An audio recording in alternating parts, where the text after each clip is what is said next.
Brand new banger.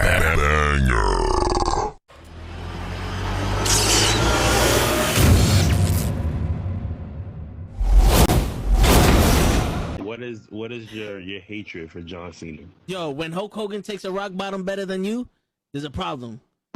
There's a problem. My man. All right, so give me the camera. One rock bottom. Yo, no, it's more than that. Show, give me the camera. I got the fucking camera. Kenny, I'm gonna have to do it for you. I'm gonna give you the whole spiel. He came out as a prototype. Whatever. You know, he slaps Kurt Angle. Ruthless aggression. I'm not into that. Whatever. He comes out as a rapper. I'm like, okay, all right, I could dig it. You know, he's from Boston, so that's a strike. You know, us New Yorkers, we don't fuck with Boston too much, but you know what? I'll look over that. He's doing his thing. Something original. Some I could, you know, there's something different. It's entertaining. Comes around, and my man has a choice between The Big Show, Kane, or Shawn Michaels. And he gives the most pussiest promo I've ever heard in my life. I will never forgive this. And he's on some, well, you know, I don't want to fight The Big Show because, you know, he's a huge guy. And, you know, you got the Big Red Machine who wants to fight him. And Shawn Michaels is a legend. Fuck that, bro. You already beat all these motherfuckers already. Her return on SmackDown. Okay. So I definitely read some rumors about that. Because for whatever reason, and I don't know Cody's reason, you turn around and go back, and people are gonna be, you destroyed thrones, and you go back? We have been doing this shit for ages, and he still doesn't know how to take it right. Trust me. That's it. I got you. My man, he collapsed with the kick. That's what I was doing. That's the way he didn't collapse during the sun. It was the kick. He's not even in his fucking chair when he gets in this fucking thing. He's not even in his fucking chair. Yeah, but he thinks, oh! There he goes. Both matches without the wrestlers were entertaining. And on that note, everyone, it's your friendly neighborhood. I stay loose, I stay hype. I stay loose, I stay hype. I stay loose, I stay hype. I could do this all night, cause I do what I like. Yeah, I do what I like. Yeah, I do what I like. Sipping goose, sip is right. And I go with the flow. Yeah, I go with the flow. Yeah, I go with the flow. Cause I know I'm the show. In the zone, here I go. In the zone, here I go. In the zone, here I go. Yeah, they know I'm a pro.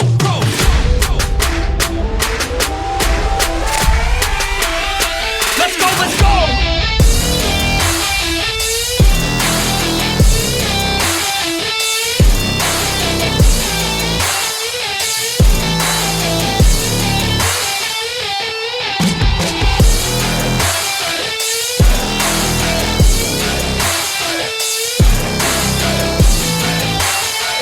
Yeah! Let's go! Here I go, I get lit, I get hyped for this shit. Right.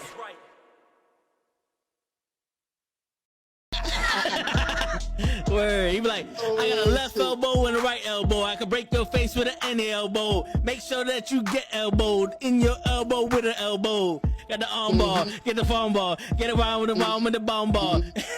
Daddy's gonna take you to Jersey Shore.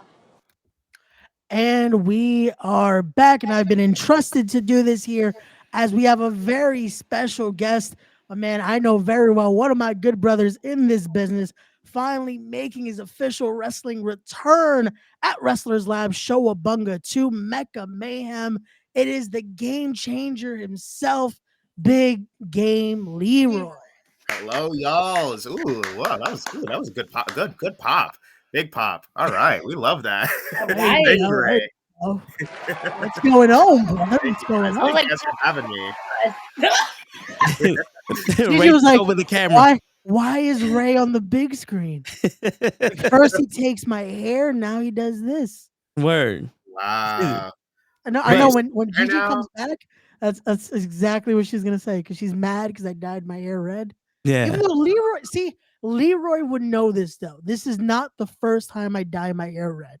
He has been a redhead before. Thank you, Leroy. See, But he hasn't been a redhead within the Knucklehead Network, and that's the problem. Because that does sound very specific, Ray. And I mean, you might have to hold the L on that, bro. You might have to hold the L on that. And I would just like to say, Ray, this is why you're still the intern. Yep. I give you the opportunity to do the intro. And after that 45-minute video package. You sit here and you go, mi gente, we have a very special guest. Like, yo, bro, we are not reading a book. You sit here and you come in here and you go, it is fucking Thursday night, and you know what that means? It's Wrestle with Knuckleheads, and we got big game fucking Leroy on the fucking show. All right, yeah, that's nice. Yeah, I like that. In it, Ray. I want to see the vein pop out of your fucking neck. We need to see that big game Leroy. And the ones that Goldberg be having. That's right. We need those veins. Shit. You want your hair red? Fill it with blood, Ray. That's crazy. Ray, he just kind of sunned you. Also, Ray, you didn't tell me you were an intern. I didn't know you were an intern. He told me he wasn't an intern. He's an intern. He's an intern? Ray. He's our intern. That's what you told me yesterday. What we all right, we'll talk about that. I thought we were moving past that. Like, again, I just went through hell this weekend. I thought, you know what? There was you didn't go a through little enough. bit of slack. That's right. Just a little bit of slack. Also, Ray, can we talk about that? Like, we are wrestling. Like, so I wasn't around in New York in the weekend, but I was like, oh, there's no way Ray's gonna show up there. That's just some clickbait. Ray's not gonna pull up. Ray's not gonna hit the ring. And then you hit the ring. Like, I was hoping it would just be clickbait. It was like, hey, let's sell some last minute tickets. Everything's gonna be fine. And no, apparently Shane Fair had my intro ready for some reason. Oh, I had intro music. Did you have music? I did have music, Yeah, which it wasn't good. It was just what? Because it was Britney Spears for some reason, and it was "Hit Me, Baby, One More Time." Oh, that would have been. They played that. Yes. Like, listen, we love Britney Spears, but I did not think that was your mood. You know, I never selected that song. I would have made your entrance music. I'm too sexy for my shirt. Too sexy for my pants. I was never asked for said song because I wasn't planning on being out there. Damn, I didn't even hear that. This is pro wrestling. You should expect the unexpected at this point. That's right. Yeah, he's not. I should know that, especially by who I trained under and all that. But just like how we didn't expect Big Game to call out Big Moth in that tournament. You know what I'm saying? Ain't nobody expected that. Now, what you want a rematch, a death match, right? That's what I heard. A steel cage death match with electricity and shit. Death match, you know, with electricity and piranhas. Hey, can we put like the like they had in WCW, like the tasers, and then you got to climb the cage to grab it, and then you know. Yeah, we can the match had on that. When Pete could afford all that, we got you. All right, there you go. You help fund that. You make sure Pete gets his deposit, and I'm sure he'll get right on that. Yeah, if I'm gonna fund a match, it's gonna be a street match. We don't know the rules of a street match, but two sides of the ring is not gonna have any ropes, and there's gonna be a car going back and forth, just because we gotta emulate the street. We got Diamond Wrestling. Do I gotta worry about getting hit by the car? Do I win or lose if I get hit by the car? Like, there's too many questions I got after that. I hate you. Is it like when we played back in the day where we're like, oh, car? Yep. That's what it's like. Okay. So I wrestle. Oh, car, my fault. Yep. Boom. That's it. We keep going. And then, there you go. Yeah. No. All right. Hold on. Wait. All right. So before we go any further, Big Game, what we do here is do 6 rapid questions to break the ice. They're stupid questions. Answer them however you want. Are you ready? Yeah, I'm ready. All right. That was not one of them, just so you know. All right. Number At one. This point, it should turn into the 7, so that way. I was gonna say. But we gotta keep them. We gotta keep them on their toes. You know, okay. He was a little too comfortable. All right, number one. We all know about the woodchuck, but how scary would it be if a grasshopper started chucking wood? Not scary at all, because I don't think they can throw it that far. Okay, all right. Goku or Vegeta? Goku. Get him out of here, Ray. Vegeta only beat him like once. Goku's beat him every other time. Vegeta had to figure everything out on his own. Okay. So did Goku. Vegeta's an elite Saiyan. Vegeta's the old school guy at the gym. Figuring out workouts by himself while you got fucking Goku over here and the thing with YouTube videos on. Like, oh, I'm going to do this like this. YouTube videos? You think Goku's smart enough to figure out how to work YouTube? Come on. Shit, they had to give him all his powers. Give him his wow. Yeah, man. Vegeta had to cry to become Super Saiyan. I don't want to hear about that. Vegeta was Yo, crying. listen, a real man cries. Real men cry. All Like right, Goku so was avenging his friend. Vegeta was just crying because he was insecure. listen, man, he worked that hard for somebody to give Goku all his powers. It's not fair, man. You know how many planets he destroyed? You think it's easy to destroy planets? That doesn't make me feel better about the guy. Yeah, it kind of makes me want to pick Goku more. Those planets sucked. They didn't have any stakes there. But all right, number 3. How come we never had a system that lived up to the Sega Dreamcast? Ooh, that's tough. The Sega Dreamcast was one of a kind. I do think that there's a lot of systems that have been done a lot of things better than the Dreamcast in other ways, but the Dreamcast had some really good original games. And the fact that you know that is all of their games ended up getting remade for the Xbox or the GameCube. Yeah. And even then, they still didn't hit the same because Sonic Adventure 2 is better on the Dreamcast. The remake just don't hit the same. Jet Grind Radio was better on the Dreamcast. Yeah. It's the games. The answer is the games, you know? Yeah. The Dreamcast was, I think, my favorite system ever. Most innovative. Yeah. The memory cards had screens on them. So when you played football, you picked the play you want and no one sees it. They don't even have that now. Yeah. That was like the with the Wii U gamepad kind of thing, like they almost had, like Nintendo had once. They were ahead of their time. They were trying to cook. They were too ahead of their time, though. I think that was the issue. They were trying to cook, and everybody was like, "No, just stop, chill out." For real. So we all agree it's Ray's fault. Yep. Yes. All right. So Ray, you should have bought more Dreamcasts. That's right, Ray. I'm sorry. I thought I did. You cheap mofo. I also don't think I was around for the Dreamcast, but that's what? You see, this is why he's still intern. That doesn't mean anything. Ray, you know, when you were in the you know how many womb, conventions there are out there for that has all the game systems? Oh no, I've bought one You're making since. excuses, Raymond. No, I've bought one since. I'm just saying, like, to be able to make it like profitable. I wasn't there. Ray, while you were in the womb, you were supposed to telekinetically tell your mom to buy a Dreamcast. That's right. I fucked up. I'm sorry. You did. Because 2K, every version of 2K, NFL, NBA, NHL, all the 2Ks was the best 2Ks you can ever play on the Dreamcast. Okay. He didn't even know that Dreamcast started out with the 2Ks. Look at this. I did not actually like that. That was just a That's where sports games started, man. Yeah, the only thing that they did bad on the Dreamcast was the wrestling games. They had that. Which wrestling games did they port over there? They had the Royal Rumble game where you could be like 52 Rikishis. There was only like 12 people on the roster. It was damn, son. Y'all motherfuckers got lazy on this one.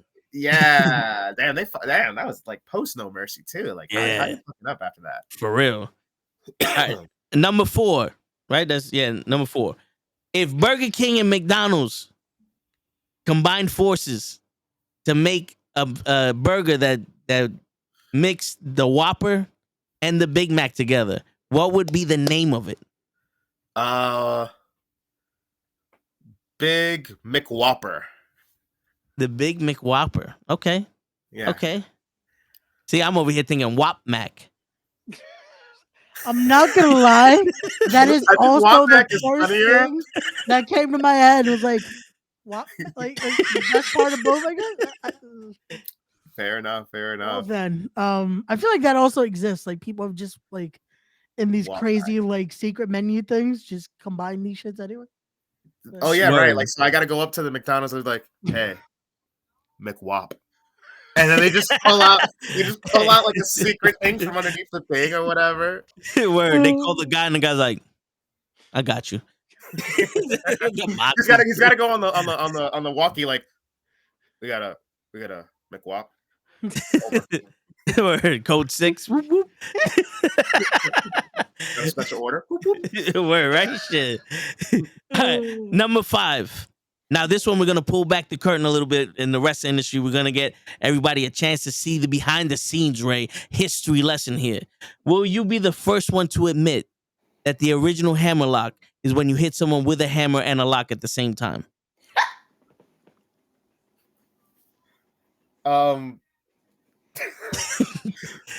Sure. Let's go with that. I don't think I was ready for that absurdness, but yeah, sure. I wasn't either. I was like, what the There's always He one really just question said that throws that. everybody off. And Word. that would be his question for the night. The best part of that is like it went so good. Like, oh, he's about to ask a really interesting question. Like, okay, we're going into the hammer The lock. wrestling Yeah, he said he was question, pulling the yeah. curtain, and I was like Yes. expecting him to ask something else, but I was like, oh, okay. But yeah, so there you go. Direction we went in. All right, We're gonna cool. we're gonna break kayfabe a bit. Yes, it was you used to hit Yeah. someone with a hammer, then proceeded with the lock. That's how the hammer lock became a thing. Word. Yeah. And then they invented the master lock, and they said, you know what? That's better for a submission hold. Yep. Yeah, That's how it all went down. And Yep. fucked it up for everybody. Yep. There you go. All right. And then number 6, the last question. Okay. Donald Duck and Daffy Duck get into a fight. But in the background, Goofy and Bugs Bunny are going at it. Who's winning that fight? Which one? Wait, so Donald and Daffy are going at it, but then the background you said Bugs and who? Goofy. And Goofy? Yeah. So which fight am I like? Bugs and Goofy. Bugs and Goofy. So what does Donald and Daffy have to do with this fight? Absolutely nothing. They're fighting so in you're the front. distracting me. Yeah. Also, why are we mixing Looney Tunes and Disney together? Yeah, how did we get here? That's just like Did we kind of take another crossover? trip down to Roger Rabbit? This. Donald Duck and Daffy Duck are gangsters. Okay. They walk around with but pants. somehow, I'm But gonna go again, with Bugs Bugs. and Goofy. I'm gonna go Goofy. with Bugs because Bugs is like he'll cross dress, he'll get pull guns out of thin air, he'll do whatever. Bugs will do anything to win. Goofy is just he's kind of silly, like he'll kind of rock with anything, but I think Bugs will outsmart him every day of the week. You think Bugs can escape the perfect cast? I think Bugs will cross dress and convince Goofy that he's his long lost wife, and then he'll take him home, and then Bugs will like slit his throat. Damn, give him chlamydia and shit. I mean, I didn't say that. Wow. I mean, What? listen, we're going How there. did we have Yo, what? He cross-dressed as a woman and took him home. You wouldn't think that he'll give him $1.50 to the throat. You think he'll fucking give him chlamydia or something. I mean, I was saying the $1.50 to the like. I was like, yeah, just you know. I mean, that's faster. Yeah. Meanwhile, Like, I'm the that's one a long game. Like that needs yeah, to be wait put for to the that. table. Yeah, wait for that. No, You you know? still need to get put through the table, Word. but so But does he. After what he just said, I'm Yo, the one that needs to get Listen, I know a lot of great people that be more than happy to help me, not only with you, but also with him. All Listen, right? I used to be a doctor, and these are brain exercises. I can see why it's used to and not currently. Yeah, because medicine got too convoluted. Clearly. Oh yeah, clearly. medicine that's What? what was the thing. Yeah, that- no, because What? they want me to push these pills, and I'm not a pull pusher, a pull pusher. You know what I'm saying? Like I could stand on the corner pushing pills. I'm over here. I'm trying to get people healthy and shit. You know what I'm saying? Sure. I apologize. Yeah. Shit. Um, The only disease I haven't cured yet was stupidity. That's because it lives within you. Listen, when you said it, I was gonna say, listen, I don't want to. It lives within you. You are- again, we apologize for our friend Toe We here. do. We apologize for our What's friend. going on, Leroy? What's going on? What's man? up, It's been a Leroy? while. Yeah, It's been a yes. So I passed the 6 questions, I think, with flying Yes, colors. yes, You're yes. good. Oh, You man. somehow And you haven't survived. left. You got Thank you the for staying.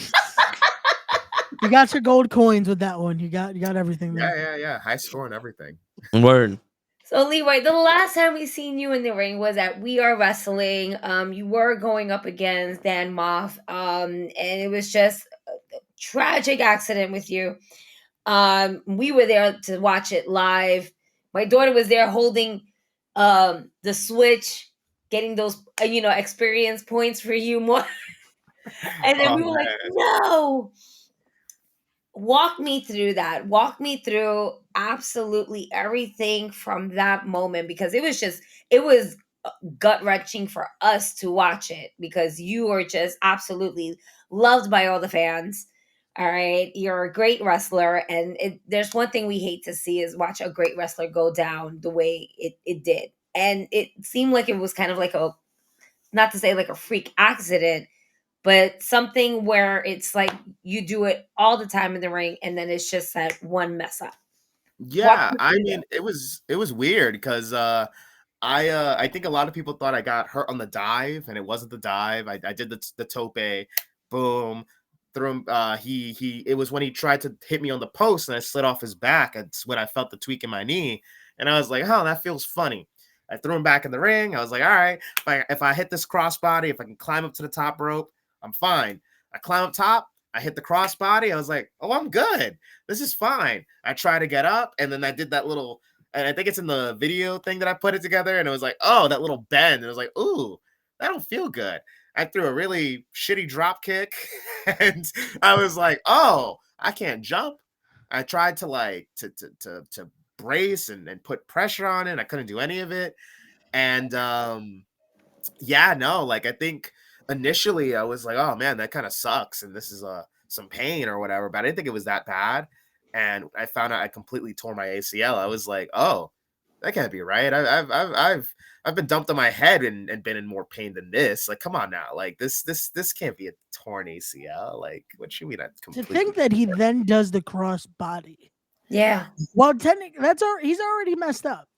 Yeah, yeah. Like most of the match, most of whatever you saw with Moff was me with a torn ACL, because I think the only thing that was non-torn was when I did the dive. And then that was it. And like after that, it was like all torn ACL Leroy. Like that, it's crazy. Like I remember showing the video to my PT guy when I first started doing PT.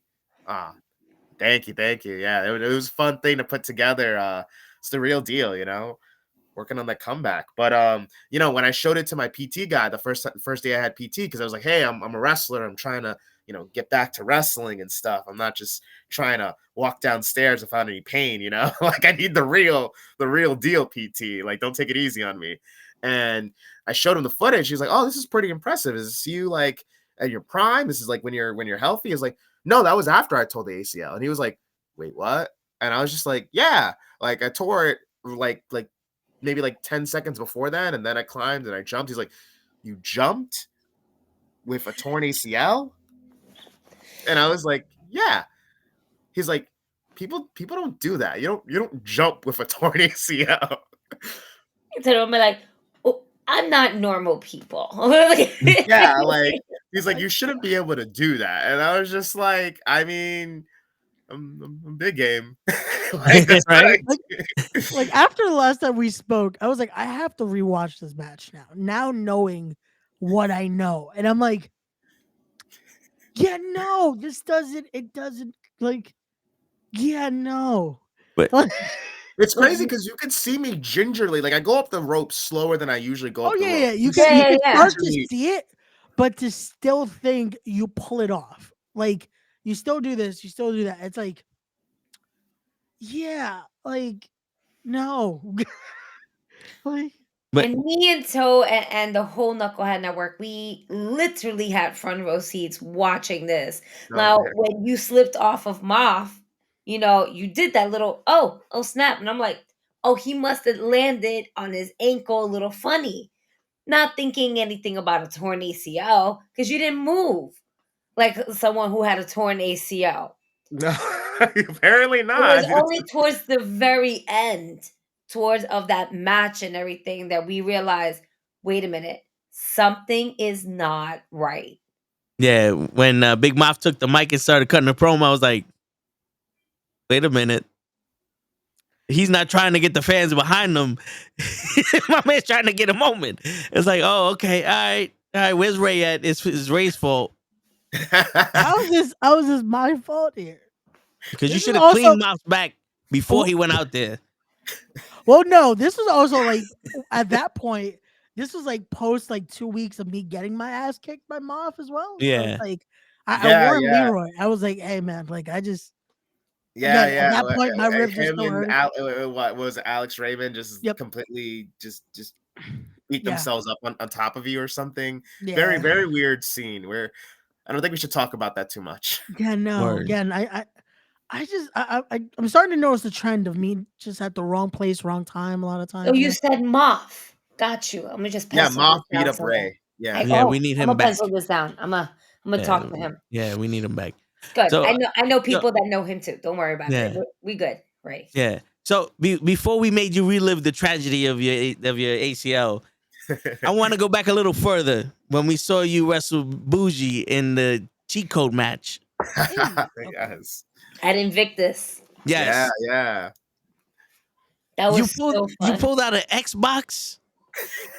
Yeah. The VCR to suplex him on, like, Wait. bro, you was trying to kill my man's. Like, Listen, Xboxes are built to last. These systems don't break for nothing. So his body gonna break on the Xbox before the Xbox break. That's what I was thinking.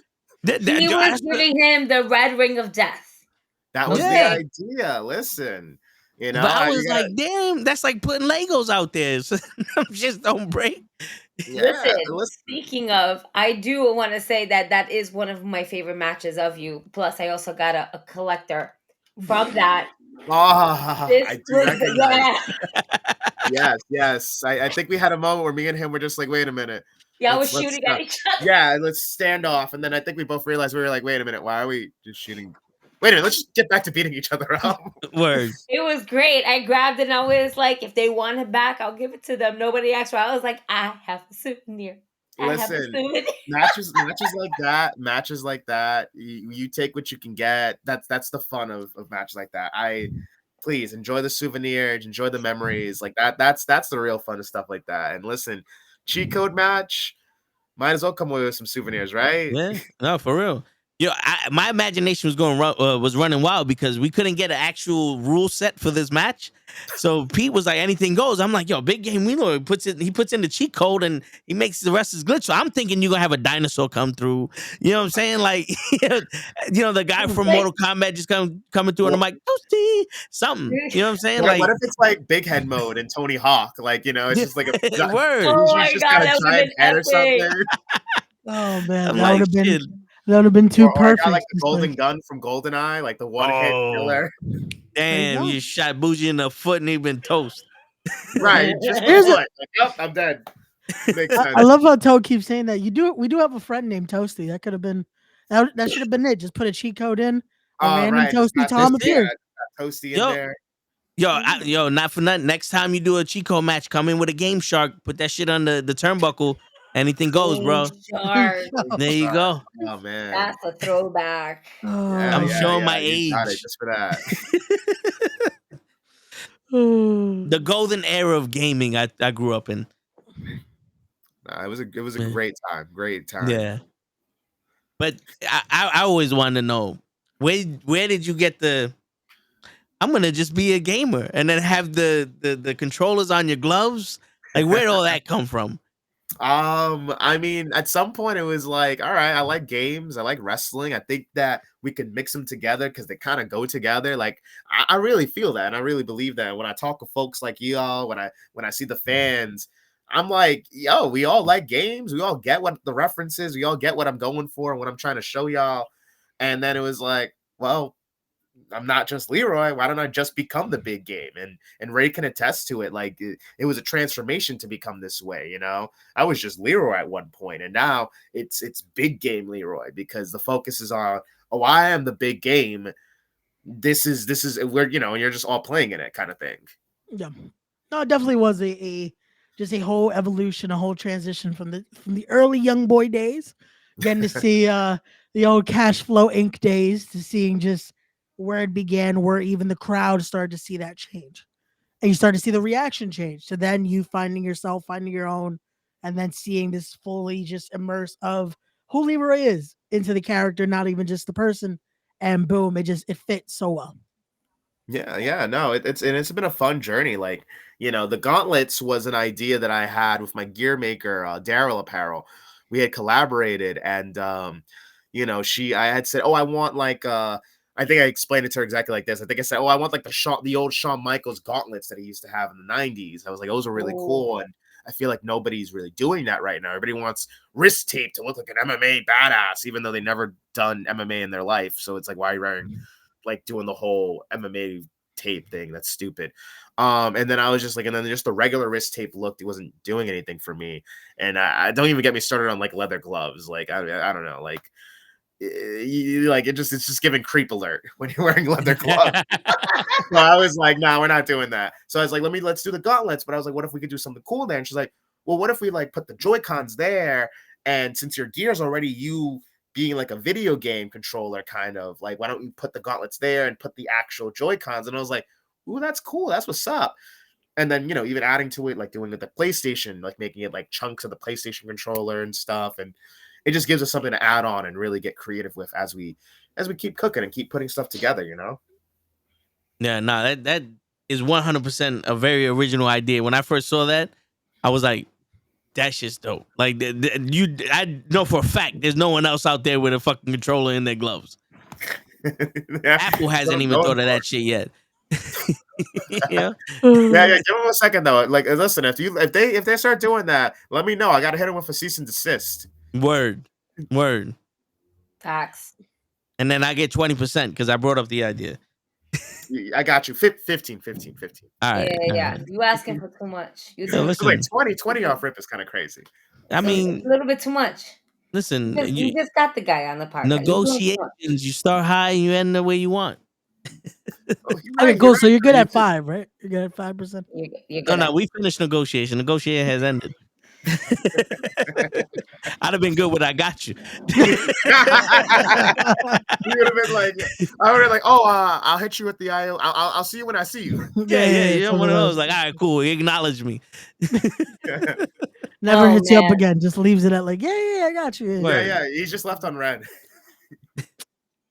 But yo, listen, it wouldn't be the first time. Fucking Simon Miller. Listen, Simon Miller out of this. I'm coming for not you. about Yo, Simon he owes Miller me. today.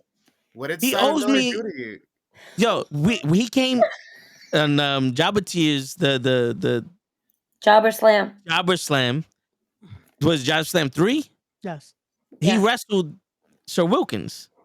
Okay, So I go to the back and I'm like, yo, listen, you mind if we make a video together? He's like, yeah. I said, yo, I'm going to come in like I emailed you because I did about coming on the show and you never replied. He's like, wait a minute. Did you really do that? I said, yeah. I show him the message, the email, all that. And I spoke to him prior and he said, put it all caps. I show him. It's in all caps. He takes my phone, goes on Twitter and messages himself through my account saying, listen, you bald head bitch, reply to this man. So we make the video. And in the video, he says, if we don't do the podcast, I can sue him. My lawyers have been contacted, Mr. Miller. Terrible lawyer. Tell him you've been served. That's right. Wait, so he still hasn't gone back to you? Yeah, yo, he replied back to me on one of the posts saying, oh, give me time. I just got back to England and he needs to sleep. I'm like, motherfucker, it's been 5 months. You Sleeping Beauty? What's going on here? It's far. He lives very far. It took him 5 months to fly or 5 months to sleep? 5 months to reply to me. This freaking guy. I'm telling you, I'm getting everybody. I'm going to get fucking Johnny Cochran on the case. It's over. Shit. We're done with that. Yeah, so they let it go. It wouldn't be the first time someone left me on red. Next time he comes back for like Jobber Slam 4 or whatever, I think maybe just film the episode right then and there. He'll probably agree to it because I think he owes you at this point. Yeah, we're gonna have to kidnap. Always keep candy in my bag. Ray would know how to do that since he's so excellent at it with Lala and stuff. So I'm sure he knows how to why am I on the big screen again? What is the story with you kidnapping Lala? What is happening with this? Why did you kidnap your auntie? I'm confused. Yeah, Ray. I did no part of the kidnapping. Again, So you know about the kidnapping. Kidnapping did happen. Well, we all saw We're getting down to the nitty-gritty here. 3 different videos of seeing her get kidnapped, which also the 2300 arena has horrible security because we just saw her get kidnapped. Whoa. They have horrible security. We all saw it on video. Did you not watch Ray, the video? Ray, where were you at the time of the kidnapping? Where was I on that day? He doesn't even know. He doesn't even have an alibi. No, you don't even have an ally. That's how innocent I am, though, because I have no. You were there in the car. I wasn't. Where were you, Ray? Where were you at the night of Lala's kidnapping? No. Huh? It was the day we filmed the Toe of the Show. So I was here. I was on a podcast. Bullshit. Those are No, coons. I was. Those are Was the coons. camera that on kidnapped or the girl. off? What? Was the camera on or off? On. If it was You off, we watched don't the trust episode. you. Yeah, if it was That's how- off, he had you on the phone. Yeah, see, that's how you know he's lying, because he always refers to it as the Toe in the Show with Ray show. Oh, the But one now time all I of a forget sudden- my own name. Because you lying. Ray. I can But- tell you lying, because when you replying, stutter. But back to that. So yes, unfortunately, I know of said kidnapping, but I've been again allegedly. My name has been tossed around. Guilty as an man says accomplice said kidnapping. to this. Again, I have no information where she was at the time. I just knew she was okay. We got a Alright, witness. and that's why, What says they might have and seen the that's kid why in the you box? got your ass handed to you by Prolific. All right, that's why she you got was a back to black, your though. ribs. Like That's why this makes no you- sense. it makes a lot of sense. How if Pete was on my podcast, everyone heard it. If Well, Lala Pete's a is promoter, of unavailable, course. You He's act a like you don't have promoter. ChatGPT. He has to do what he got to do. but she was available. She was in the back. I saw her that day. Allegedly. Allegedly. Allegedly. Like Wait, so Ray, if you knew she was in the back, why didn't you tell her to come out? I did, but then I was hit with a bat even in the back. I was told just go out there. I'm like, but she's So wait, so Prolific hid their own kidnapping of their own girl to put you out there? Yep. I don't think so. This I don't story, Ray, I love you, man, I- but this story's got a lot of Listen, it's I just going feel like on. I was again. It was misunderstandings. I was abused out there. I should not have been hit. I'm not an don't active throw that word competitor. around. You was abused. I was, and then Gigi wasn't decides abused. to stomp on me. My Well, own because you dyed your friend. hair red. And we told you not to do that without wow. consulting mother. Wow. Word. Gigi, you just stomped him while he was down. You were like, Yeah. Oh yeah, no, I I'm definitely down. did. You're Yeah. already The down best now. part, I have video. Toe tells me, "Oh my God, Ray's getting stomped," and the minute he said Ray is getting stomped, what? Ray? Oh, I literally ran. I was like, oh my God, my friend is getting beaten up. Oh, excuse me, folks. I'm sorry, my friend's getting beat up. I'm so sorry. Excuse me. My friend is getting beat up. And as soon as I see Ray on the floor, I was like, yeah, that's what you get, Raymond. That's what you get. And I'm stomping on him because he dyed his hair red. And he knows better than to dye his hair red when I don't had know. dyed my hair red very recently. Fair. So I don't know if that's like good friendship energy or bad. It's like this you running over there saying my friend, and then just using that as a means to stop him yourself. Like Listen, I respect it. my friend had it coming. And I told him that he is part of us. He is the part of the Knucklehead Network. He is the intern. He is my friend. But I did warn him the night before that come Friday of We Are Wrestling, don't call it a comeback, we're not friends. But then on Saturday when we were going to a cookout, we were going to be friends again. So I told him, I warned him in advance. He didn't believe that I was not, he didn't believe me. That's not my problem. I told him. Look, I'm going to be transparent. I told him he was not going to be my friend Friday. And that's what happened. And then look at that. He was still my friend. We still took him home.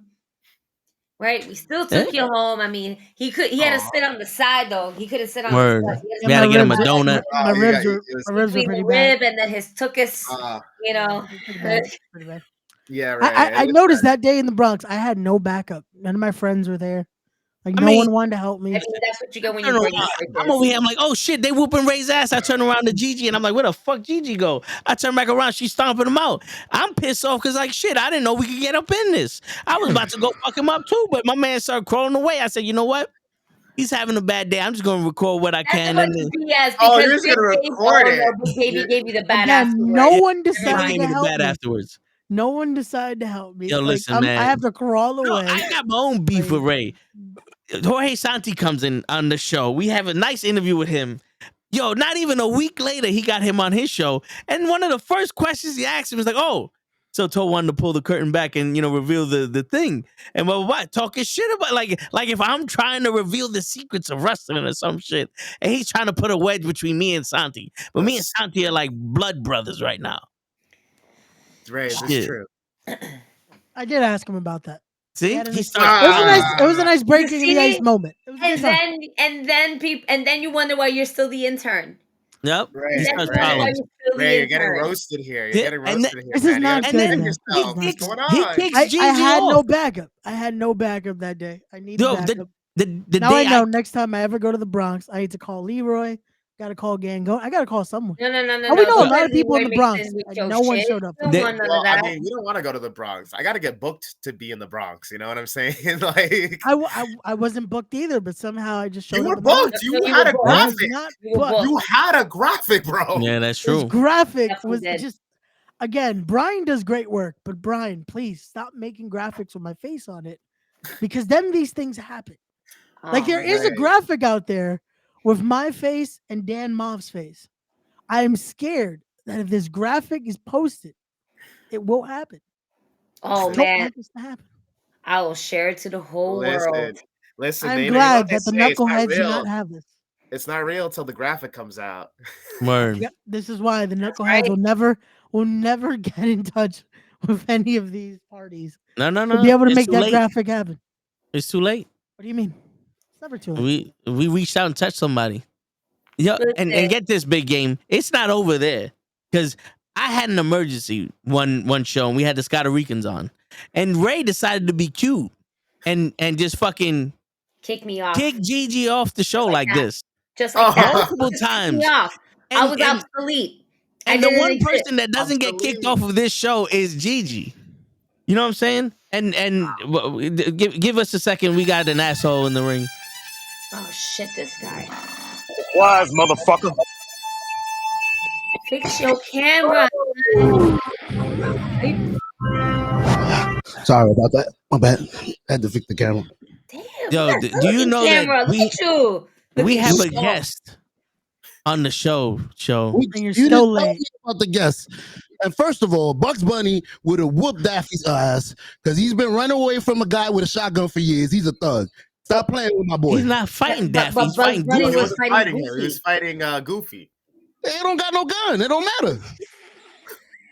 How do you know Goofy ain't got no gun? Goofy That's gangster. the energy that show comes in. We asked that 40 minutes ago. Yeah. But hold on. Let me set something straight to you, show. Goofy is a single fucking father.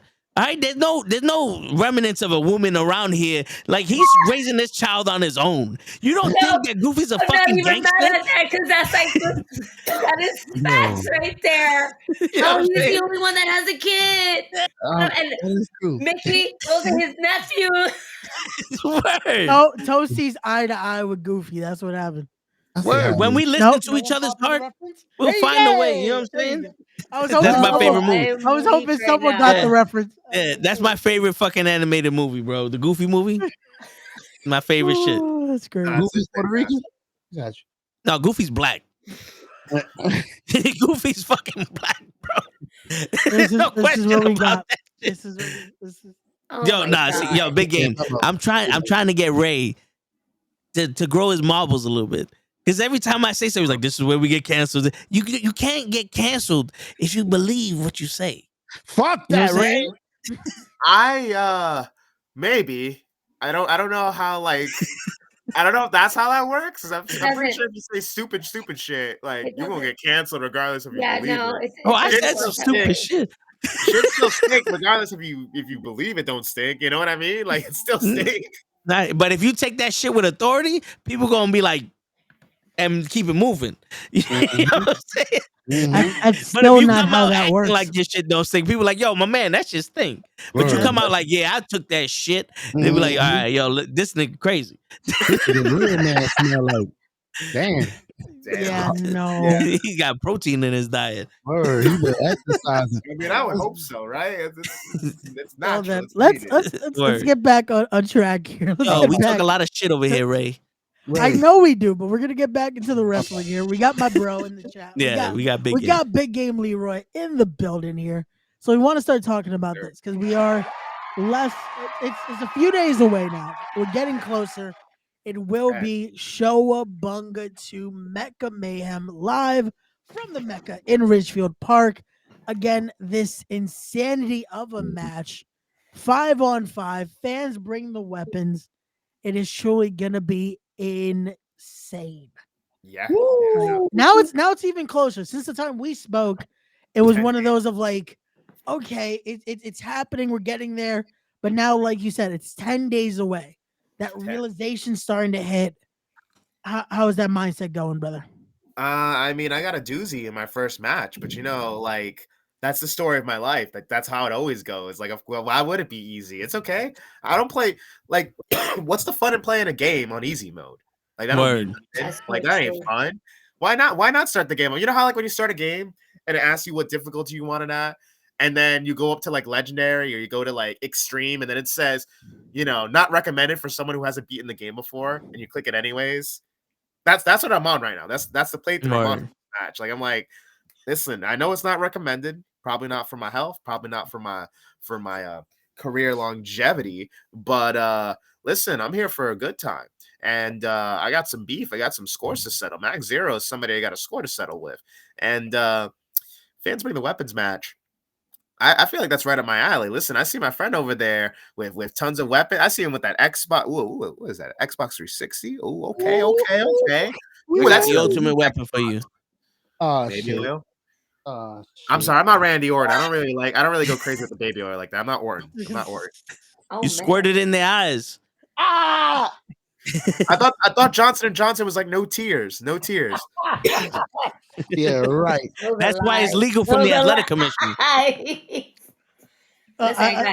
got lots of Funko Pops that you could just put them down and then just power bomb them.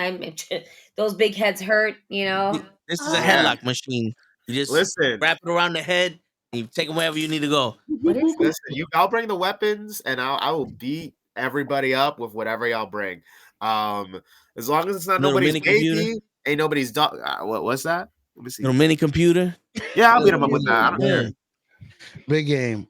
I wish I could find I think it was a Nintendo Wii. I think it was a GameCube. The first time I saw you had a game. I think it was a GameCube. Yeah. Somebody, all the buttons just flew everywhere. Bling! I was like, oh, nice. I wish I could bring that again. Listen, I still got my GameCube, my trusted GameCube. I'll probably bring it. Because they said fans bring the weapons, but I mean, I assume I could still bring some weapons too. So if someone brings a samurai sword, no, that has already been said. No knives. No knives or any weapons of no knives, no glass, no guns. Yes, no organic. So I guess I can't beat them up with like a plant or something. Or a baby or a dog. What shit. All right. We can't. So you can't have real weapons. You can burn them with it. We can't do that. Yeah, no fire. No fire. Back in my day, we taped each other's wrists to each other and then fucking started stabbing each other. What's up? I remember. Yeah, that's some beat it. I won't break paper. So you can just give them paper cuts. And then squeeze lemon in them. Paper cuts be stinging. Like that lemon shit juice. sucks. And then I'm gonna give you lemon so you can squeeze lemon. All of them cuts. Word. Ow. So that's how you tap them out. Whoa. What about if someone gave you? Show. What if somebody gave you their baby? I mean, I don't want to beat nobody up with no baby. Like, come on what about now. a baby alive? Like, come on now. Like a baby alive. I got 4. They don't and 2 of them I don't like. Pick one. There you go. Pick one. You know what's sad? That multiple people have offered their children as weapons. I was gonna say I can't tell if that's good parenting or bad parenting. Yo, these kids gotta toughen up. As a parent, I am willing to give up my child's babies. So all her baby alive 1, baby alive 2, baby alive 3, the one that poops, the eats, the one that cries, the one that rolls over. At least these are toys. Because then I can make it take a poop on Max Zero, and I think that'll be funny as I beat him up. There you go. Listen, I'm surprised. Literally shitting on him. I hope y'all understand. But that's what I was going for. Literally shitting on him. There you go. That's it. I'm surprised Toe's not like, can we donate Ray as a weapon? I'm surprised he hasn't. That was my next question. Ray, have some patience, bro. We getting there. We gotta finesse Ray, we this. said no organic. You gotta be like water. You are still organic. Even with the hair dye, you're still organic, I promise. But here's the thing though. Listen to my voice. See, now I'm not gonna give you up as a weapon because you're gonna hurt somebody else, Ray. We don't want to hurt nobody. Nah. What I'm gonna do is I'm gonna bring a table that just so happens to be reinforced with vibranium. Ooh. And you might have to slip off of a ladder or for somebody through that table a couple times. I'm just saying. That's the Black Panther table. Because we all know that you would do anything for big game Leroy. So if he needs you in his time of need, you would jump in the ring, get on the top rope, and hit that 450 splash you've been bragging everybody that you've been doing. I have done. No, you've been holding out on me, Ray. You've been holding out on me. I've never said such a thing. You have. I knew Yep. Smiley was teaching you shit behind our backs. Yeah. He was talking to homeboy with the water. Mike White? Is it Mike White? Oh, Nikolai. Nikolai White. There you go. Yeah. Mike White, bro. Listen, first of all, I got a problem with him because we drink soda out here. We don't drink water. Water kills people. Right? Yo, Matt, awesome. I got soda. you with the chancla though. Yo, you pass me that chancla, I'll beat his ass with it. I got you. There you go. Word. But yeah, no, What about I do not Vicks? hit Can you use Vicks? Tasers. You can't use Vicks. There you go. You got Can Vicks. I can't use Vicks? I mean, I feel like Vicks would like wake him up. It would get him like it would Now, clear out if his you put it in airways. the eye, if you put it in the eye, they'll just start crying. They won't be Facts. able to look up and see. They have to keep their eyes closed. They'll be like, So Like I don't no know, I feel like tasers. Vicks, like it hurts, but in the long run, it's good for your health. And I'm not trying to help Yeah, his right. health. You know what I mean? Yeah. Well, Like, that's it you sucks. wake him up and you hit him with your finisher and put him back to sleep. But then the Vicks will still wake him up though. You do it in the beginning. Be like, boom, wake up. Huacata. That's it. Okay. You know? Yeah. You be like, I want Wake you to him see this up, put him coming. back to sleep. You shit on him, wake him up, boom, hit him with it. Smell That's it. So word. So hold on. So there's no flamethrowers, no no tasers, Why no no rocket taser? launchers. New Jack What had about one. barbed wire? Who's Barbed scared wire of is not rocket technically a. I mean, yo, I know people. They don't talk. They don't call me toe tags for nothing. You know what I'm saying? Yo, and listen, when in my time at the strip club when I was a stripper, that baby oil was deadly. All right, I'm just letting you know. ew. Wait, when you What? were a stripper? Yeah, I was Mr. Wiggles. Ew. No one needs You to gotta have bang that it. image in their By the way, head. guys, go to the Scary. MrWiggles.com. I'll see Yeah. you without your shirt on at a bar. No, No, people like that shit. You know how many customs I make? Mind your business. Just because you don't like it, mind your business. We apologize He's like, again. I'm in the wrong interview. Yeah, I don't know where this has gone. He's like, I'm like, I don't came know here to talk either. about wrestling. We trying to make our money, big game. That's Don't right. worry. listen, I can't not shit. the hustle. Y'all do what y'all We're gotta just trying to do. talk about this show, a Bunga 2 show happening at the Mecca. Yo, listen, I'm trying to give him some game on some foreign objects. You know what I'm saying? There was a lot of foreign Ooh. conversation there, but Yeah, word. objects. What you trying to say, Ray? We bilingual? Mm-hmm. Yeah, we are. What the fuck is wrong We with technically you? Well, why are. you What calling are us you talking foreigners? about? We are. We I are. heard We Chris are. Rock There's stand-up there's show two with the languages, bilingual, bitch. Yeah. shit. Ray's a lot of buy things, but lingual ain't one of them. Ooh. What? Wait, Hey, yo. So we're gonna kick Toe out of here for a second. Again, There you go, Mr. Big Name. Oh, no. Now it's just... I have the power. wait, why he trying to kick you and then you just kicked him? Like, he's able to that kick was me so still. bad. He used a game genie to. Yo, that was some hacking shit. That was like, Yeah. oh, you thought you could mute me on Yeah, Call of up, Duty? up, down, Z. This is the last time You they should should have be muted that showing up one to kid this. on Call of This is Duty, and he's wild. just saying all the racist shit. It's always that like little white kid. Yeah.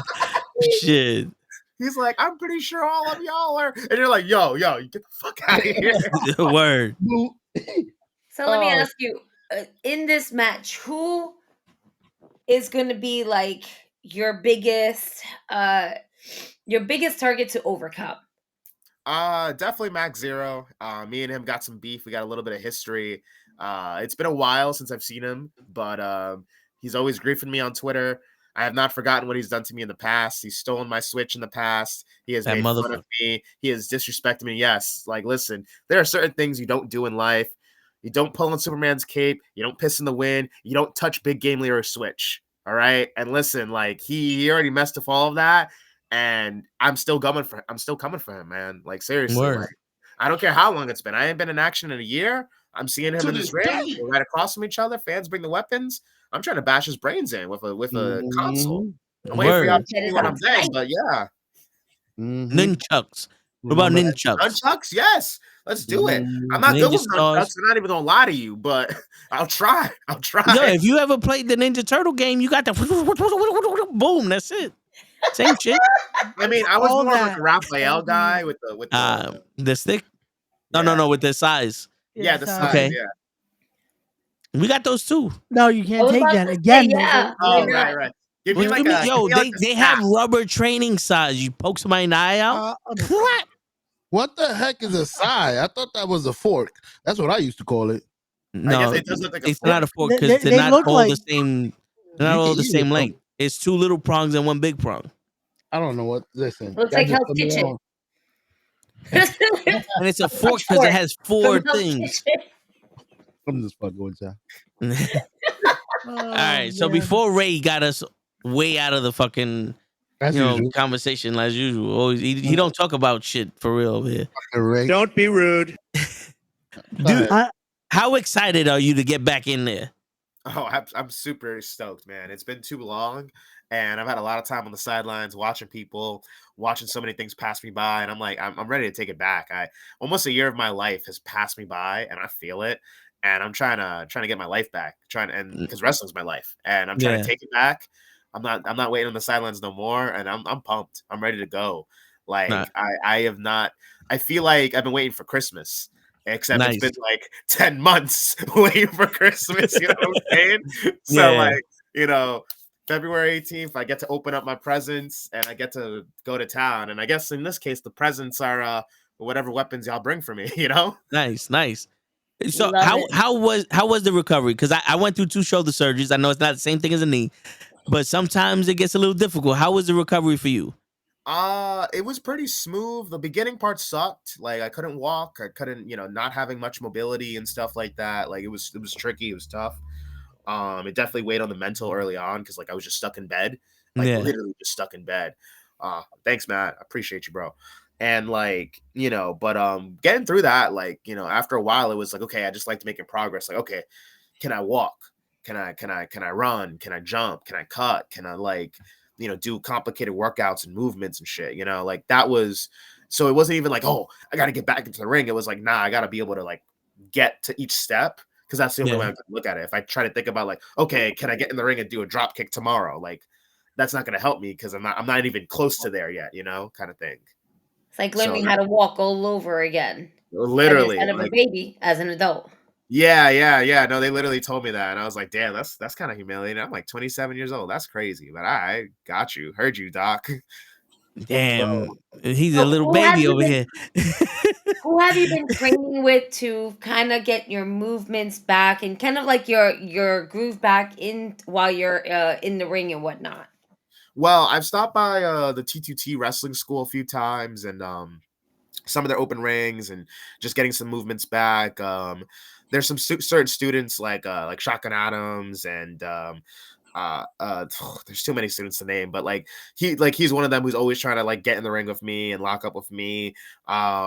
There's other students and other friends of mine who have been trying to get with me. Unfortunately, I got sick this week, not COVID, but I got like pretty badly sick this week. So I had to flake on them like an asshole, but next week I'll be hopping more in the ring and being able to jump in there. Ray's making a face. I know I flaked on because I know exactly who you flaked on. That's yeah. Nah, but like, I mean, hey, it worked out because if I didn't flake on that, I wouldn't have been able to do this. So, it worked out. It worked out.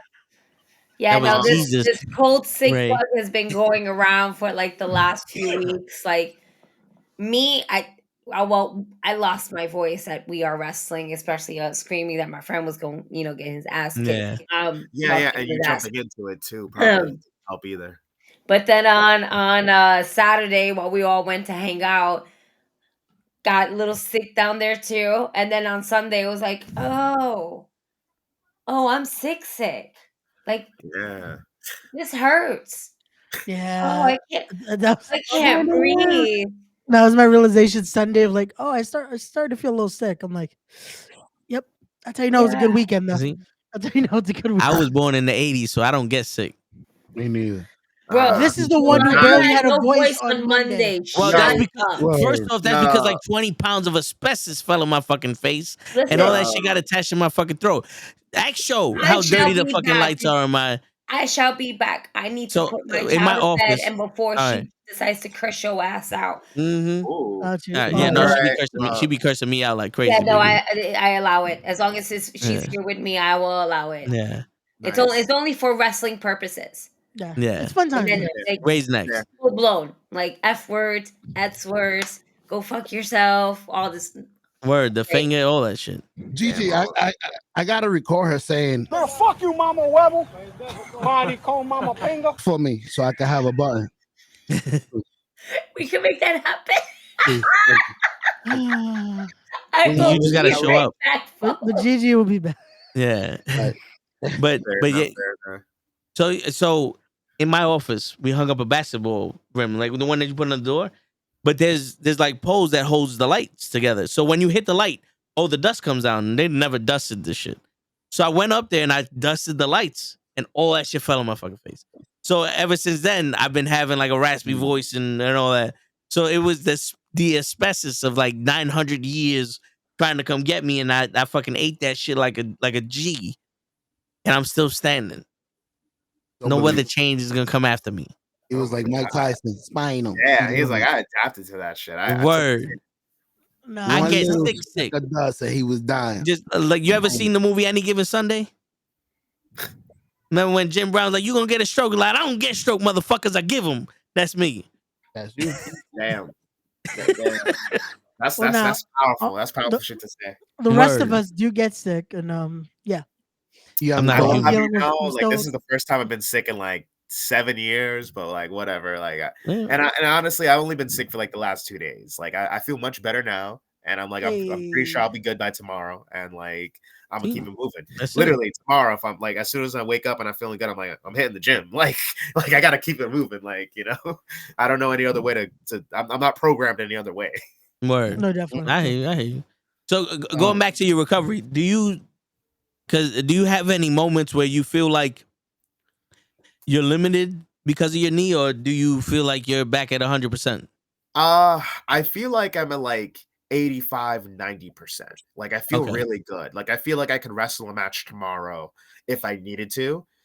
Do I feel like it would be up to the standards that I feel like I could perform at? Yes and no. Like, I feel like I'd be like, damn, but I could kick it up another gear, but I'm not quite there yet. It's kind of like, you know, if you like been hitting the gym for a while and then you fall off, and it's like, you know, you can get up to that weight, like if you really, really push it, but you're like, I can't push it because I'm not there yet. I'm not there yet. Yeah. But I'm there. Like, you're like, I know I'm there and I know I could get it, but next week, I'm not there yet. I'm next week. And that's kind of how I've been feeling. I'll have like really good workouts and really good training sessions where I'll be like, damn, I feel good. I feel almost normal. Then I wake up and then my knee is all tight and like I gotta stretch it out and stuff. And I'm like, damn, all right. I heard you. You still exist. Word. Right. Yeah. It's like letting you know, like, hey, take it easy, big fella. Yeah. It's, again, our body reminds us, like, hey, like, we like to do this. We are supposed to do this stuff. Yeah. The body gives you that little reminder, like, hey, like, no, this isn't. Yeah, but I've been taking good care of my body. I've been stretching. I do all the PT stuff. You know, hitting my 20 minutes of the bike has been really good for my knee, you know, and just staying on top of that stuff. And then just, you know, cleaning up the diet, making sure that like I'm eating clean as ever. And the motivation for that was just like, yo, I just got to make sure, like, you know, if I want this recovery to be smooth, like I got to eat as clean as I can, you know, and not, you know, bullshit anymore. Just because I can. Yeah, and you know, with like fruits and vegetables and all that, there's a lot of stuff in there that helps heal the body also. So, you know. Yeah. But so I know Show wants to ask this question. He hasn't thought of it yet, but I feel it. Do you have the Stone Cold knee brace? I do not have the Stone Cold knee brace. I am the kind of wrestler I am. I feel like a knee brace like that would be a little too restrictive for me. And I don't feel unstable in my knee. Like, I don't feel unstable. I'll occasionally feel a little tight, but not unstable. And that's not to knock any wrestlers who do the knee brace thing, because I know Dakota Kai also does the knee brace. I know Zoe Stark had an ACL tear. She does the knee brace. I know a lot of these wrestlers who tear the ACLs, they do the knee brace. I just don't really feel inclined to. And I mean, I'm going to see how I feel after Wrestler's Lab. I'll wear my knee pads. I'll have my knee sleeve, and I'll probably throw a knee pad over that. And I think I'll call it after that. But, you know, it'll kind of let me know kind of how I feel and kind of what I want to do going forward. But, you know, and I'm probably not going to be zipping around the same way I was pre-injury. Like, you know, I don't think I'm going to start off that way. I think it's going to be a little bit slower paced, and the kind of match it is anyways, I'm not going to be zipping around in a Fans Bring the Weapons match. I think I'm going to be a little too busy bashing people's heads in with certain devices and weapons. You know what I'm saying? So I'm not too concerned about, like, you know, running and zipping around the ring and hitting the ropes and doing springboards and jumping off the top rope a million times. I'm more like, hey, do I feel secure here? Can I pick somebody up and feel secure in my leg and my knees? You know, because everything when you pick someone up in wrestling it comes from your legs, your lower body. People think it's all this, and it's like, that's just for show. Everything is lower body, legs, thighs, knees, stable down there. So that's more of the stuff that I've always been concerned about. Like, hey, I love surprising people because I'm like, I'm way stronger than I look. You know, I think a lot of y'all see I picked up some big ass dudes. So like for me, it's like I need to still be able to pick up these big ass dudes and drop them on their heads. You know what I'm saying? Especially in that match. There's a lot of dudes in there who are like pushing 230, 250. I think Aaron Ash is like 300. Right? He's a big dude. Like, so I'm like, I gotta be able to pick up these dudes, you know. I was trying to get him to replace me on Friday, and he was like, "No, you got this." I'm like, yeah. You should have asked Sammy Chaos, maybe. She was busy. She had a scramble. She was in there. She volunteered to beat him up too. Yeah, she also wanted to put me through set. Ray, why you got heat with everybody? What did you do? I don't know. Again, Ray. I had no friends there. I had no friends. He's sneaky. Like I hit up our other friend. He was a little busy. I think he was on a cruise at that time, so he couldn't help me. Yeah, I was gonna say, why you hit him up? He's on vacation, technically, or work vacation. Yeah, but he was willing to help me. But he was on vacation. Once you told him it was the Bronx, he would have been like, no. Ew. Yeah, you on your own. But I would have lied and said it was somewhere else. He would have said it's the Brooklyn. Once he was there. Either way, he would have flown into JFK, right? Yeah, he would have been okay. It would have been okay. But yeah, he was willing to help. He was willing to help. No one else was willing to help me. Mm-hmm. That awesome right there, like saying he helped him for kidnapping. Listen, see, got a lot of people arguing about you and your role in this. So my question though for you, Ray, is so Lala is back, like she's good. Yeah, she is okay. She is good. Even like, Pete wait, now that Pete isn't Pete, I have an issue with you because I was attacked at your show after Lala's return it already happened. People saw her come to the building. She was in the back, and I was still assaulted with a deadly object like a baseball bat. I don't remember seeing this assault. Show, do you remember seeing this assault? You recorded this assault. Is there footage? I wouldn't know. Dissipate. I think more people were seeing the Drake leak than you getting your butt whooped. You might have to do that again. No.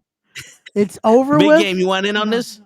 Listen, like Ray's my brother. I don't got no skin in the game on this. I'm just you ain't got to take it personal. A few shots. Come on. Yo, listen. That is he held me down. They held me down. Same prolific held me down while this man right here chopped me in the chest. I seen it. Because he lied to them about me wanting to hurt this man.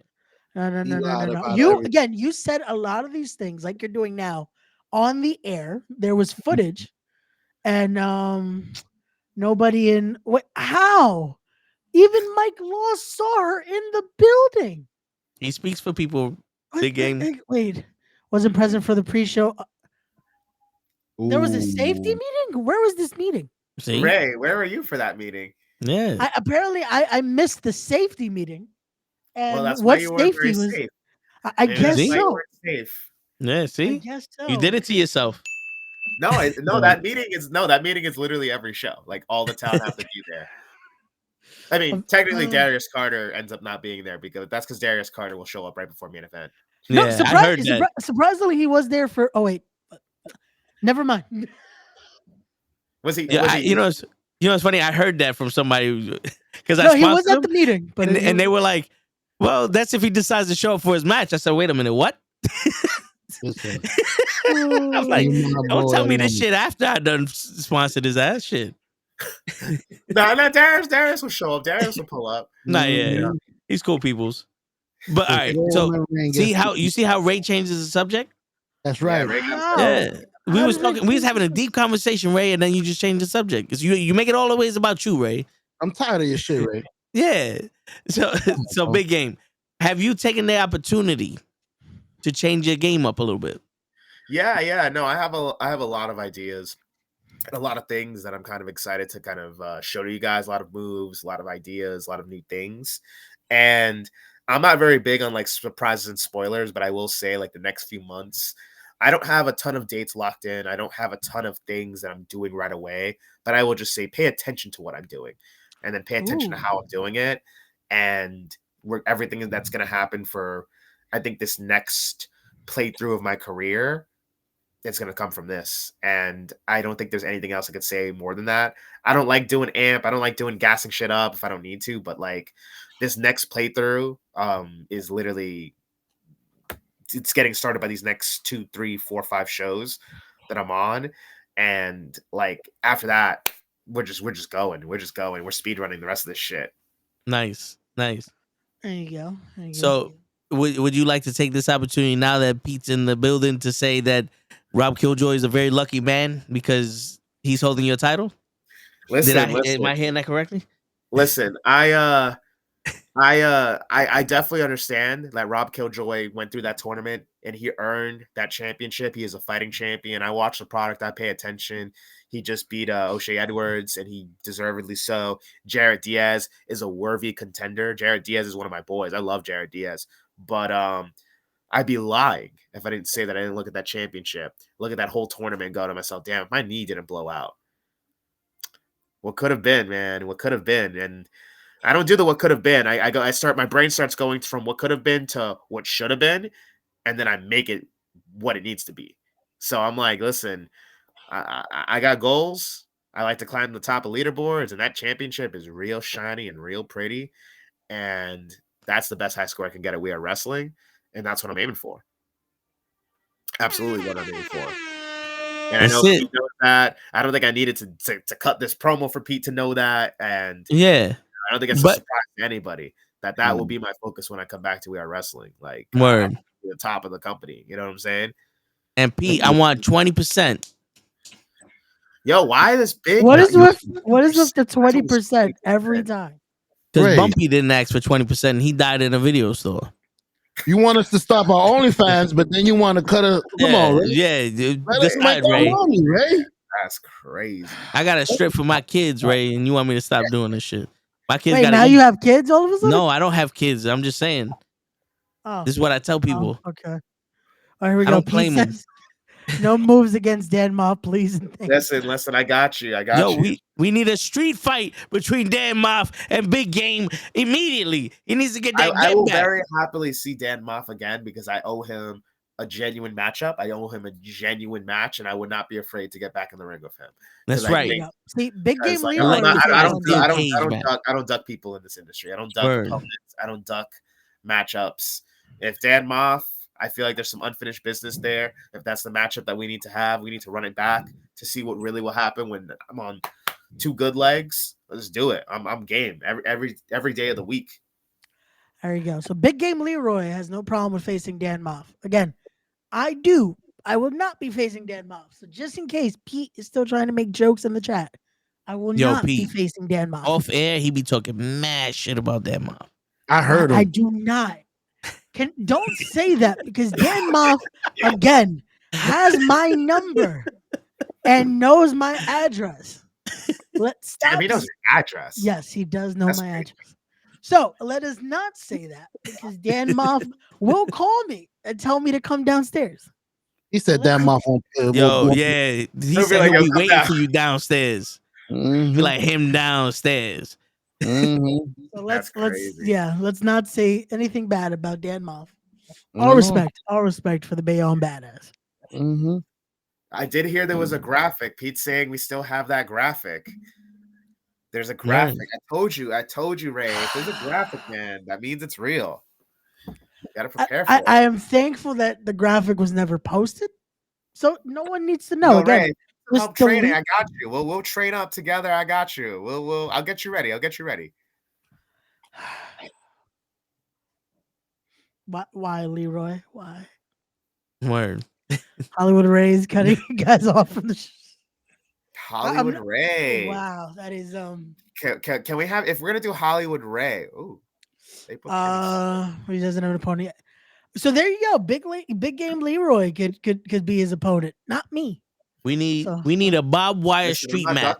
If that's the matchup you want, Pete, if you think that's the best return match, I'm game for it.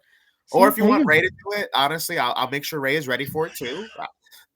Either or. How about we both shine, Leroy? How about we do a tag match? We do a 2-on-1, and then you just do more. Yeah, there you go. Oh shit! That way they get both of us in there, but it's still it's you doing the match. Oh, so Ray said Big Game Leroy and Big Mob versus Ray. No. He said they ain't shit. No. I like it. No. I said we got it. We got it on the air. It's live. I said 2-on-1, but me and Leroy. Oh, you didn't say I didn't hear that.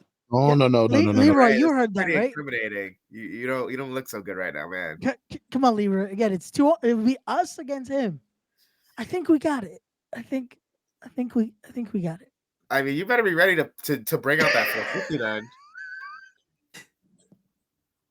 Mm-hmm. We're gonna have to talk to our friend, see if he can teach me how to do it properly. Yeah. I'm sure he got you. Word. But he be bragging about that 450. That's it. You just gotta talk. Yeah. He be sending us videos and shit. What videos? Again, now I'm scared because now Pete is not talking. Again, graphics are made pretty quickly. This is scary. That's wild. Hello? This is Pete? Yeah, I'll sponsor the match. I got you. Main event.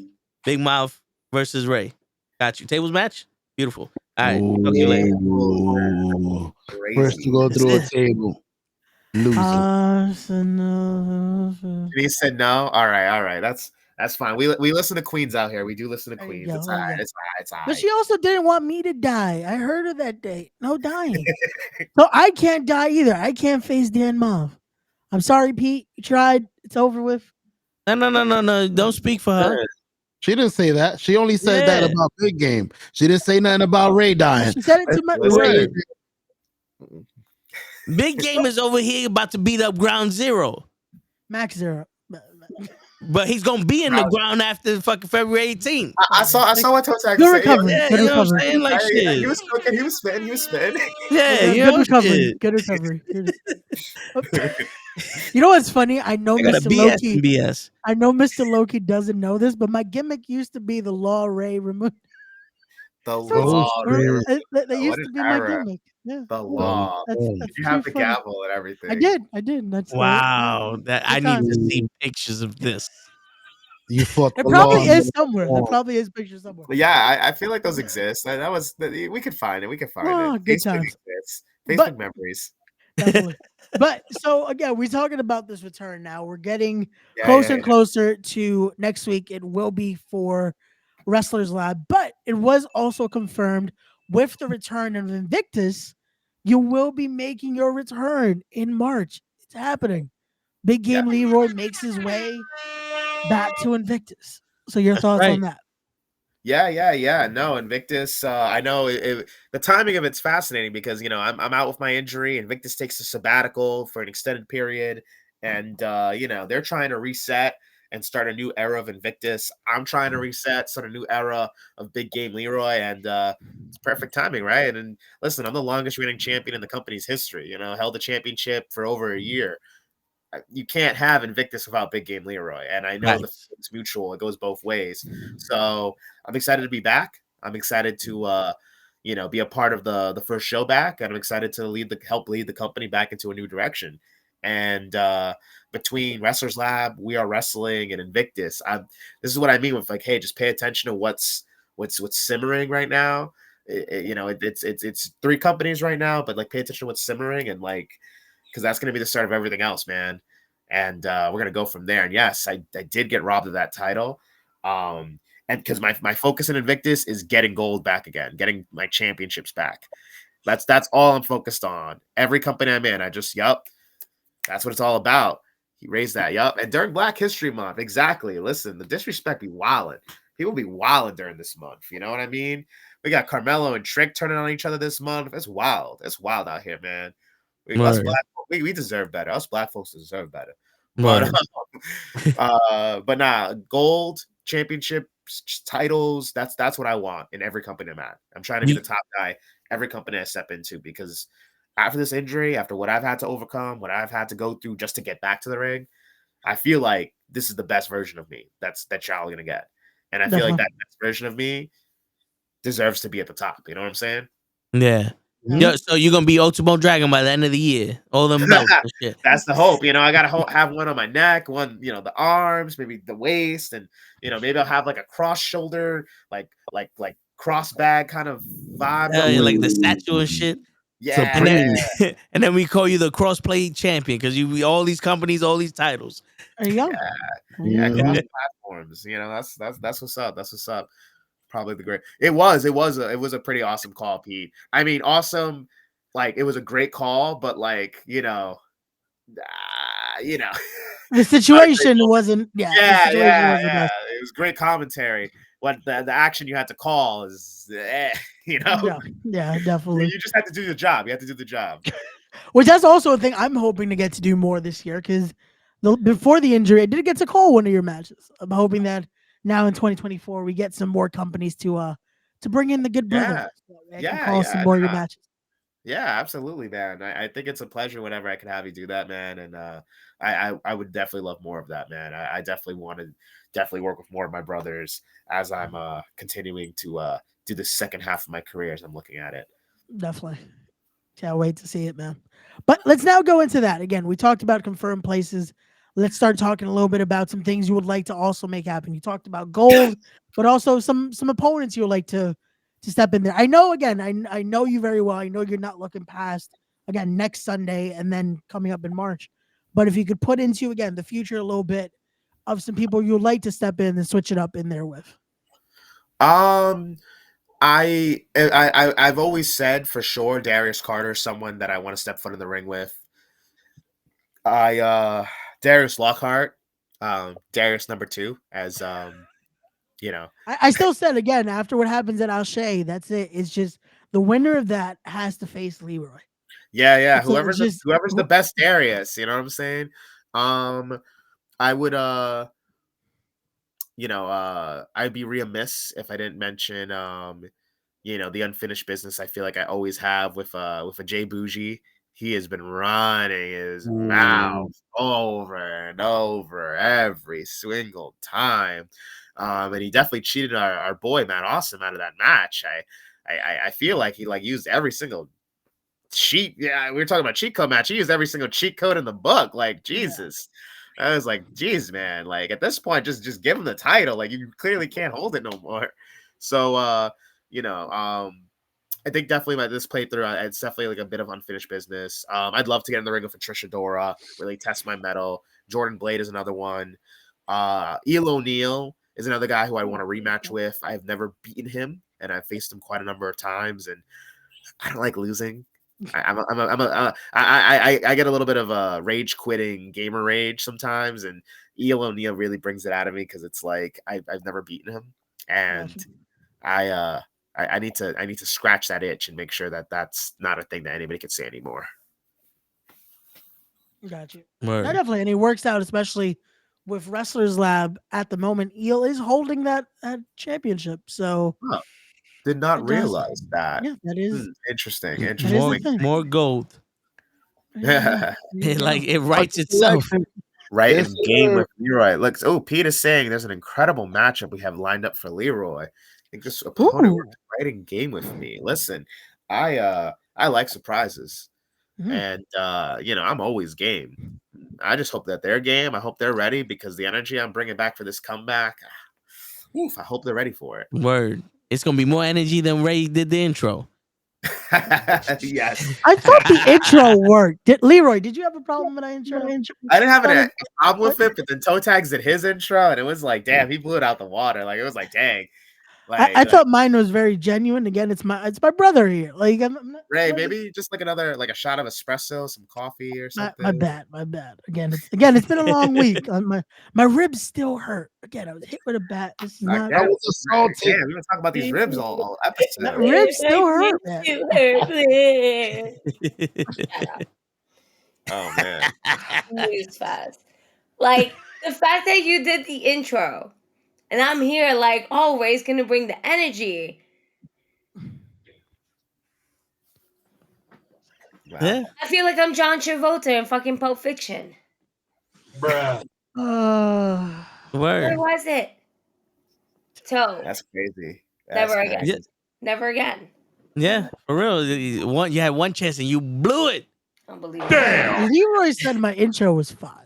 It is for the respect the craft. It was For fine. respect the craft, it's good. But especially with knuckleheads, we start at 9 o'clock. We wake motherfuckers up at night.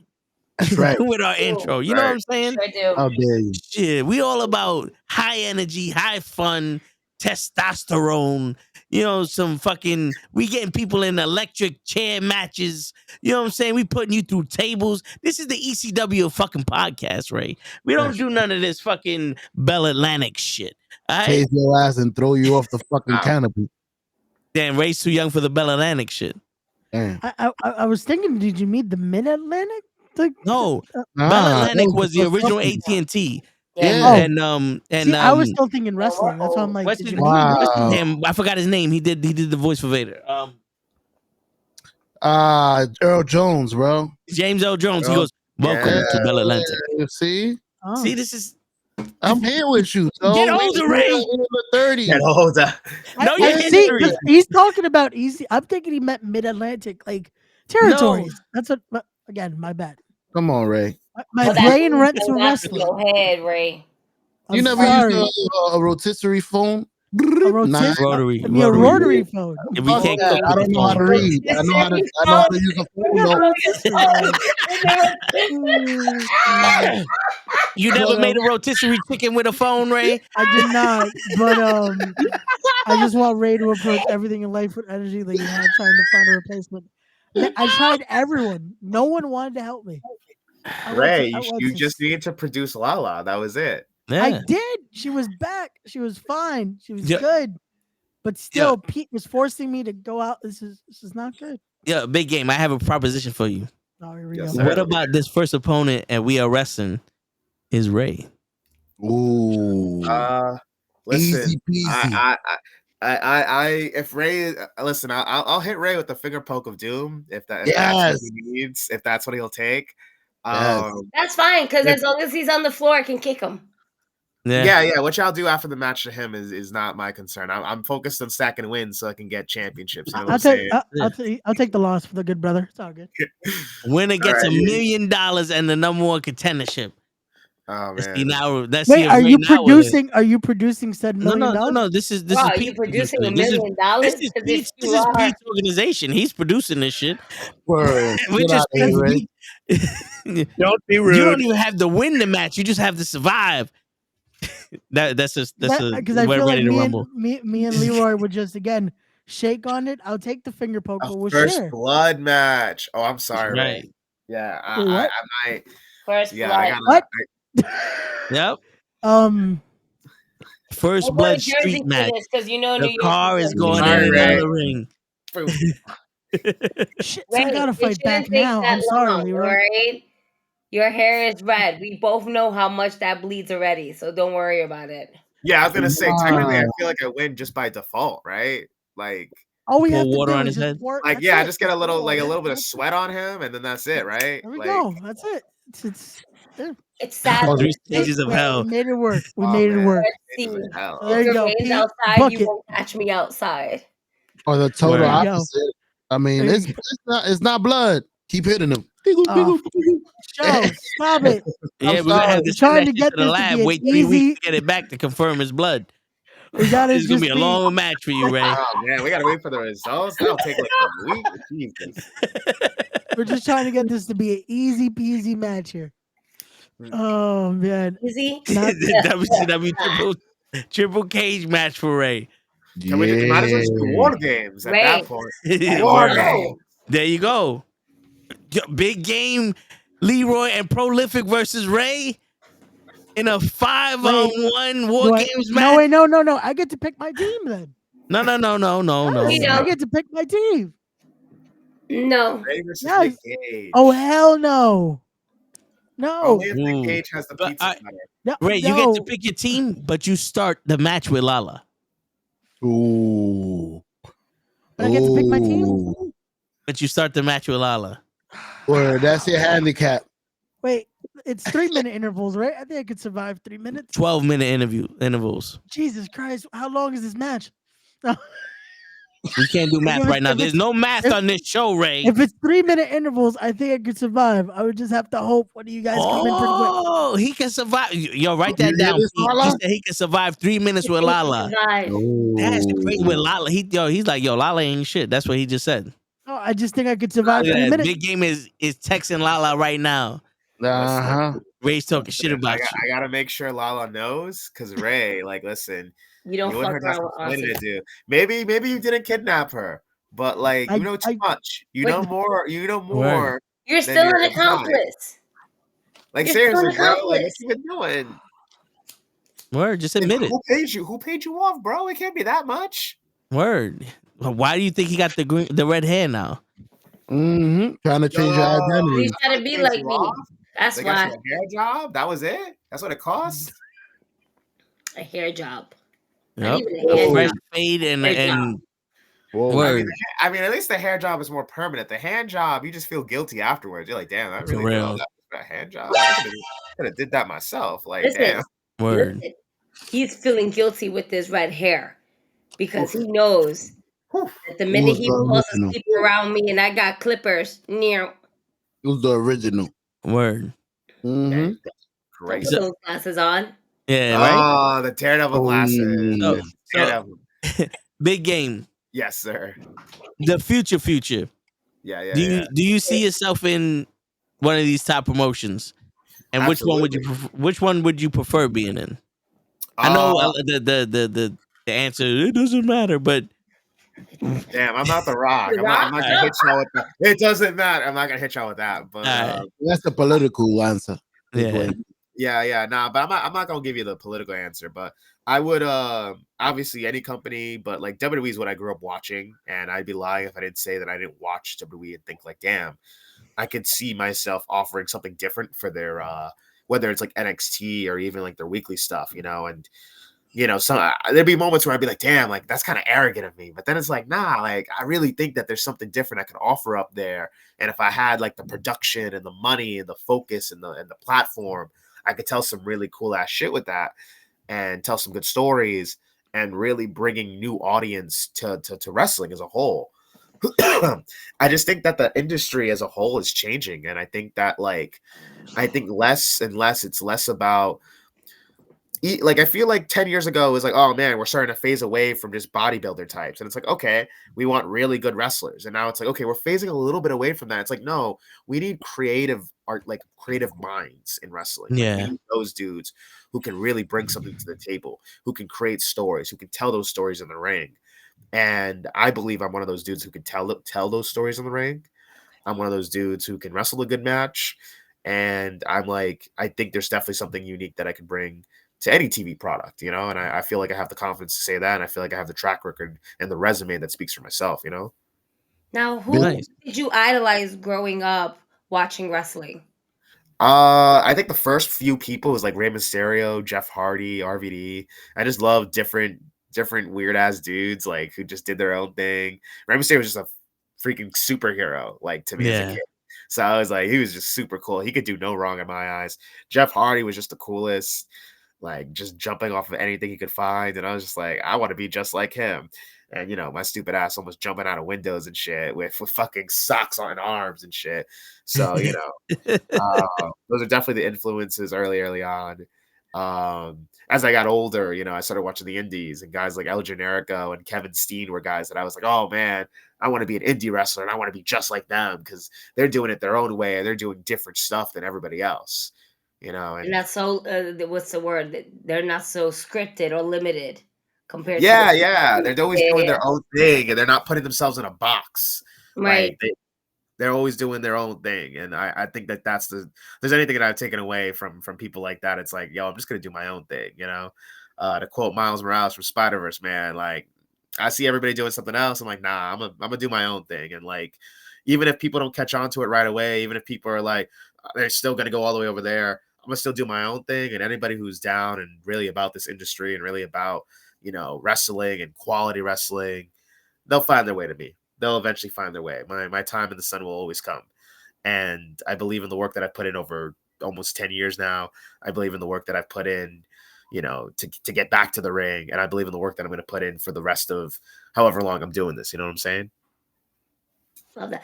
Now, we've seen you in a lot of tag team matches. Who's your favorite tag team partner that you've had? Oh man, I've had a lot of tag partners. I definitely think Spice Spiegel has been like one of my funnest ones that I've had recently. Me and her had quite a run at Battle Club and Fallout Shelter. Supporting her a lot has been a lot of fun. I know she's a lot younger in wrestling and stuff like that in terms of her experience, but the passion and the creativity she has is like almost second to none. It's pretty crazy. Like for someone that young in wrestling to have figured out so much of like the creative aspects of it. And she gives me a lot of ideas and she gives me a lot to piggyback off of. And, she's kind of like, taking a little bit of a slight step back from wrestling to focus on other things.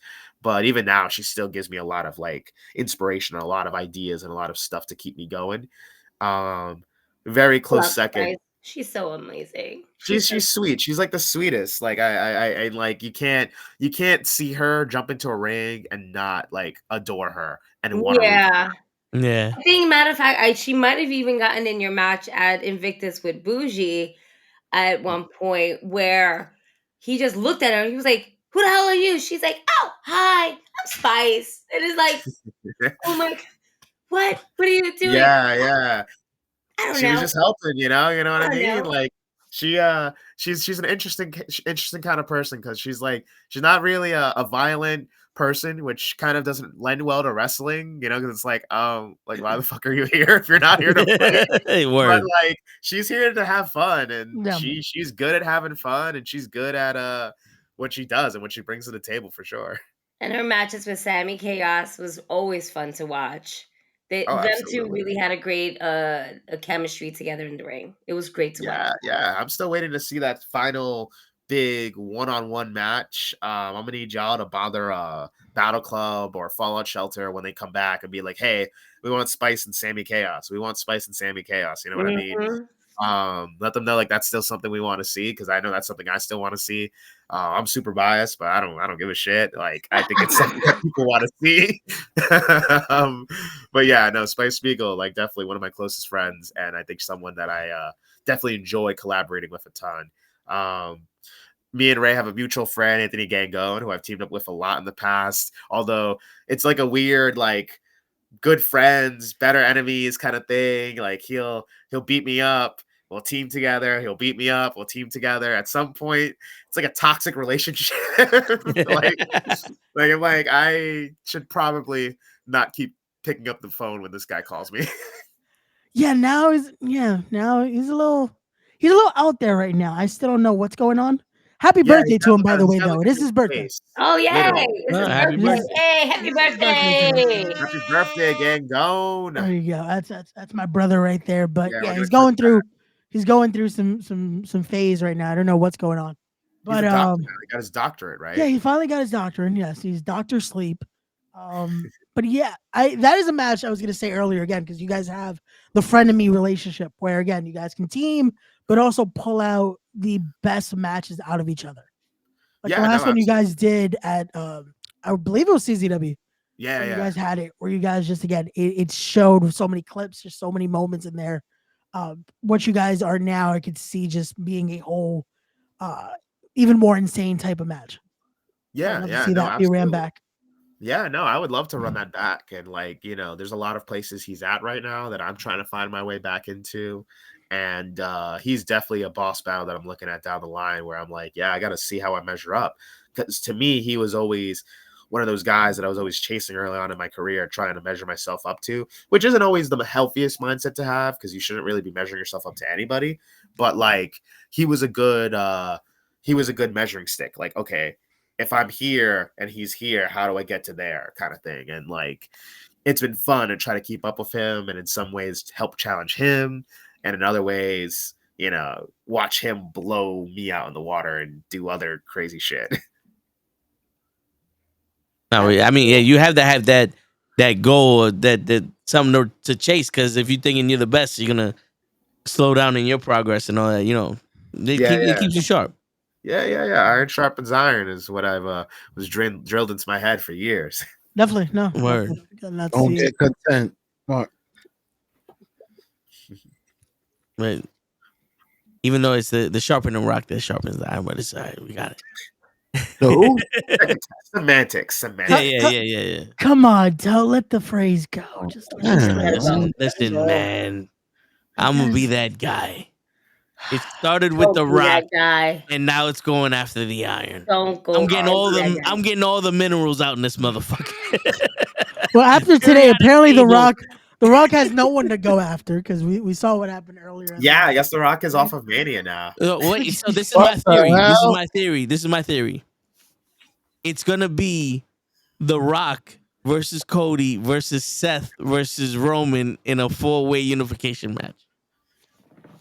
Like WrestleMania 2000? Yeah. I mean, there were talks about them unifying the titles anyway. Again, we just separated them. That's the same thing I said. Like, God, I was like, we're gonna unify. Why? Can we have titles on separate shows? I don't need them unified. Like, I'm good. And then there was talks about separating the tag team champions. Yes, I think they need to do that. And it's like, come on. It's either you have one team or two teams at this point. One main guy or two main guys. I don't want them to separate shit. I do see a triple threat match, and I do see Seth Rollins with someone else. It's just kind of a real messed up situation.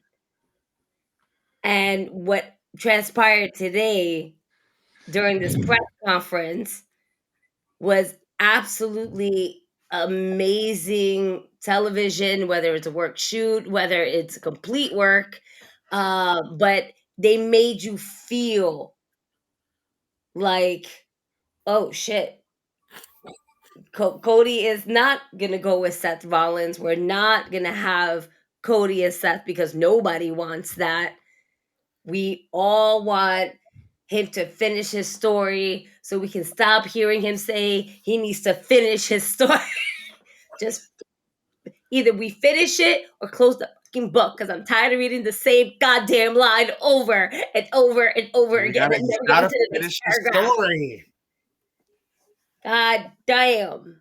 Not for nothing. After WrestleMania, it'll be over. He'll either finish the story or he'll have lost again. And if he's lost again, at that point, it's like, bro, yeah, I don't know if this story's getting finished anytime soon, bro. I was gonna say because that's still an option. Like people, this is the funny thing when everyone was like, "Oh, Cody has to wrestle Roman." What if he doesn't win? Technically, the story would not be finished. Listen, because then maybe it's just not Roman. Maybe he's not going to finish it against Roman. Maybe it's not at WrestleMania. Maybe it's not that championship at that time. Who knows? No. I think that if they do follow through with Roman and Cody straight up, at least for one of the nights, I do think that Cody will properly finish the story. That's my prediction. Yeah. But at the same time, I like what I saw. I like what I saw on the live thing from what I watched, and I was like, oh, this is some good shit. Like The Rock is embracing being a full ass heel for the first time in like 20 years. Yep. Like he slapped Cody. Like come on now. Like He's like Hollywood. He's Hollywood Rock. And he's also not CEO, not yet, right? He's a director. He's the board of directors. Head of the table and head of the board, right? We got corporate Rock on top of that. He just mixed it in with everything. He's just every gimmick he ever had is now. He's a boulder now. And Rocky, no, but you know what? And then we're talking about the family tree. That's the Rocky Maivia because this is the bloodline. It was started here. I like how he showed that giant thing. I was like, bro, we ain't got time to look at this whole entire thing of your family, man. Respectfully, like this kind of a lot. Like, that looks why like a PowerPoint slideshow on your family? Like, I got PowerPoints. He was like, if you can see. Slide It started with Alpha, my great grandfather. It's like, bro, like, come on. You know what it is? He makes these jobs. He's like, hey, I'm sorry. This is what I have to do as a board, member of the board of directors. So this is what we'll be doing for TKO. But now for all of you here, so this is the slide. You see up there we have the origins of the ancestry. I would keep going down. We might have forgot one or two, but most are there. Yeah. So we're just gonna this is the real wrestling family. We're just gonna gloss over the fact that Solo's middle name is Yokozuna. Yeah, I brought that up to Toe when before we got live. I was like, yeah. This man's middle name is actually Yokozuna. Seriously? Yeah. If you look, because someone I did posted, not know that. It's It was Joseph Yokozuna. He's in the same row as Naomi and Jay and Jimmy Uso. Yeah, it's Joseph Yokozuna Sefa Sikoa. Listen, I just saw a big ass family tree with a whole bunch of names, and I was like, I'm not reading all that. I know what it is. It's a family tree. They got Naomi up there. I'll look at it later. He's married in. That counts. Yeah. That counts. Absolutely. Because if you think about it, that's how Rock's dad is in there. Yeah. Because he got married in. Yep. Yes. Yeah. So if Big game, how come you ain't up there? About it, listen. I ain't meet no Samoan women yet. You know that really caught my fancy yet. But if you guys know a nice, lovely Samoan woman who's a part of the Anawai family, I will happily take her out a night at a time, and we'll see where it goes. And hopefully, I'll find my way into the bloodline. That's it. There you go, Samoan ladies. This one's for y'all. Someone that's named Joe and is Samoan, holla at us. Because we know because a lot of Joes that are Samoan that's not related to that bloodline. All right. I was gonna say there's also another world champion named Joe who happens to be Samoan. but that bloodline is not so strong. That's still Samoan. That is still a Samoan family, but it's not the same as Romans. Yeah. We need that. Even though they made the joke, his dynasty. They made the joke. It's like if you probably ask someone though, you could trace it back enough where they are related. But yeah. And the ways that matter, they're not really. Yeah. Mm-hmm. I mean, that would have been one hell of a storyline. Like, hey, so we did your DNA test since you left your blood on me in that last match. I had to match up. You left your blood on me, so I got a DNA test. That is a you are not the Samoan. Not the Samoan. That's have Maury do that shit. You just see Paul Heyman in the background. I told you. He's not the Samoan. Got Prince Nana in the audience dancing. Of course. By the way, these two guys for me right now on our TV screens are gems and must be protected at all times. Yes, one is Prince Nana, and the second one is indeed R-Truth. Oh, absolutely. They're fantastic. Prince Nana is a good ass dude too. He always gave me gems on early on in my career. He was always good, always positive, always just just always infusing me with confidence, which a lot of older vets don't really like doing that. It's almost like sometimes they like when they see when they see you cocky and feeling good about yourself, they want to be like, stop. Nah. But Yeah. Nana was always like, nah, be more confident. Like, come on, walk into every room knowing what your value is. He Word. would let me see if I can do the Nana. Let me see if I can do the Nana. Leroy, you're gonna tell me these people all over the country don't know who Big Game is? It's not the best. I also a little congested, but I tried. No, but like I'm picturing him with his eyes like coming out of his fucking skull because he can sell that. Oh my Yeah, god! I'm I like, mean, don't talk about his weed. You don't steal his weed. I've heard stories. Wait a minute, I heard stories. You do not touch Prince Nana's weed. That is a cardinal sin. I love it. That just makes me love him even more. Oh my god. But Gotta Prince keep Nana that was a pimp hand real strong. But Prince Nana was a wrestler. Like he was the Yeah. real deal. He was wrestling in Ring of Honor in the early years, and he wasn't bad either. He was putting in that work. He was putting in that real work. People forget he was about to be on that last run before he got signed with AEW. He was about to get back into the ring. Oh yeah, yeah. That's when he was building up the new. Yeah. He was building up the new embassy, and then, hey, that moment happened. So Yeah, and he went with it. And Yep. listen, he's got the mogul embassy now. What up, Leon? Yo, what's going on, Leon? Oh man. So what else do you watch on TV? Like what other superstars or just AEW wrestlers that you see that has been growing and that you just want to see them grow more?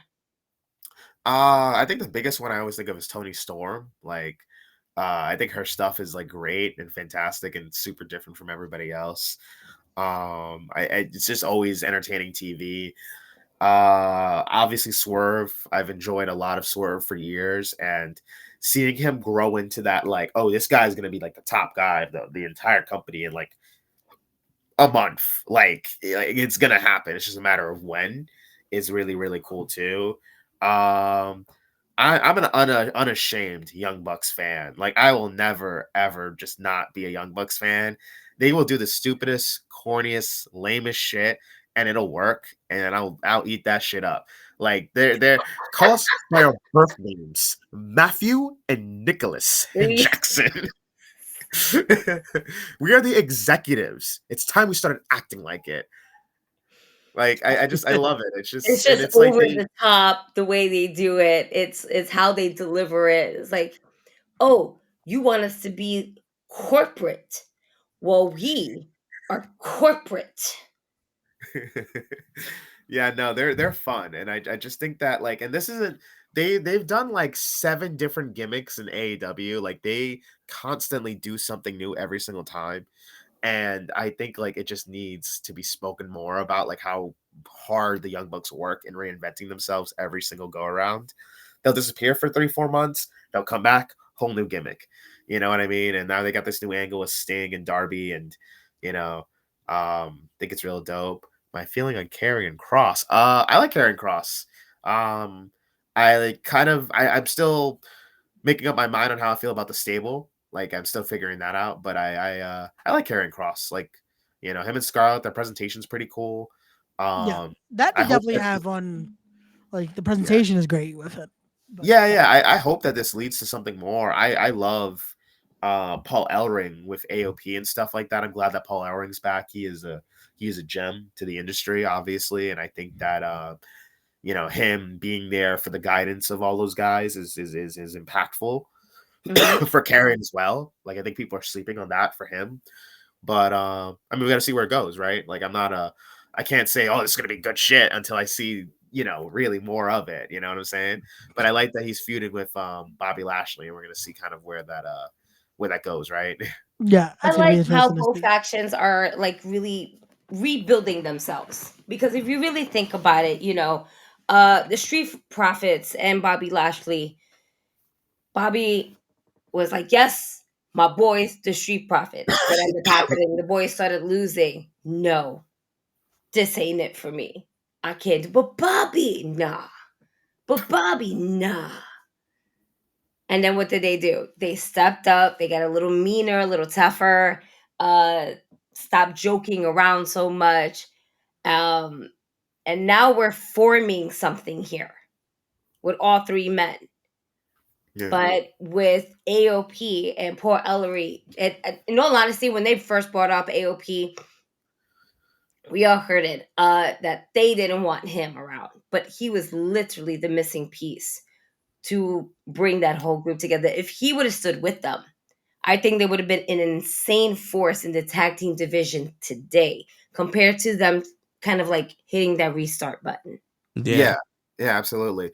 He was a big part of what they were missing, and I mean they've course corrected now, and I think that they'll do a lot better now, regardless of how this faction goes in the long term. I think AOP with Paul Ellering will be a force in the tag division, and I think that we'll see where it goes, and I'm excited to see where it goes. Okay, so speaking of all these factions and everything like that, I'm gonna pivot because Ray's dream match is Big Moth. He said this multiple times. Who is your dream match? If you can have anybody in any frame of history or even alive, like whoever you want it, we got it. Who's your dream match? Or dream moment? I would love you're saying like any rules, right? God, if I could wrestle prime Shawn Michaels. Okay, wait. Prime Shawn Michaels after he found God. Okay. Like him and Undertaker WrestleMania. Because I get into debates with this because people will be like, prime Shawn Michaels is 96, 97. And I'm like, that's wrong. Prime Shawn Michaels is he was at his most athletic back then. He was at his most like polished. But when he found God and he came back after the back injuries, he was a different guy. He was a lot more humble. He was a lot more giving. And he understood that psychology a lot better. Yeah. He has arguably 3 of the best matches in WrestleMania history: Jericho, Kurt Angle, and Undertaker. Yeah. And even if you want to add in WrestleMania 10, but those 3 matches at WrestleMania were fucking phenomenal. Yeah. So let me get Shawn Michaels in like 2005, 2006. Let's make that. I was gonna say, wait, do you want khaki pants, Shawn Michaels? I'll take that return right there. Yeah. I'll take those. I'll take the tassel pants or whatever. Those are fine. Oh, yeah. But yeah, I'll take it. But that would be prime because I like the idea of being in the ring with a guy like that. I feel like there's a lot I would learn from just being in the ring with him like that, and I know it would. I just love the idea of being in the ring with someone who's like, I want every match to be this, and like that doesn't necessarily mean by doing the craziest stuff, but like that's his focus because that's how I am. And I feel like not everybody's wired that way. And I could say I want a dream match with somebody, but they might be like, all right, Leroy, it's a Thursday. All right, what are we doing? All right. Nah, yeah, I hear you. There's and it's just like, come on, where's the energy? Yeah. It's like Ray's intro. Yeah, I mean, jeez. Sorry. Ray, until the very end, man. You are not hearing the end of this. Again, I thought it was great. I was like, hey, it's a good brother. Again, here we my go. Friend. So he said the word. He said he thought. That means he was thinking. We don't think here. You're not supposed to be thinking, right? That's right. Not supposed to be thinking. We told you this time in and time out. Your problem is I thought it was okay. That was your problem. You was thinking that it was okay. You shouldn't be thinking in the first place. We learned from Bruce Lee. Be like water. I'm not supposed to think. Yeah, like if you watch Bruce Lee, he goes, "How far is the moon?" And he goes, "I think." He goes, "Bow, don't think, feel."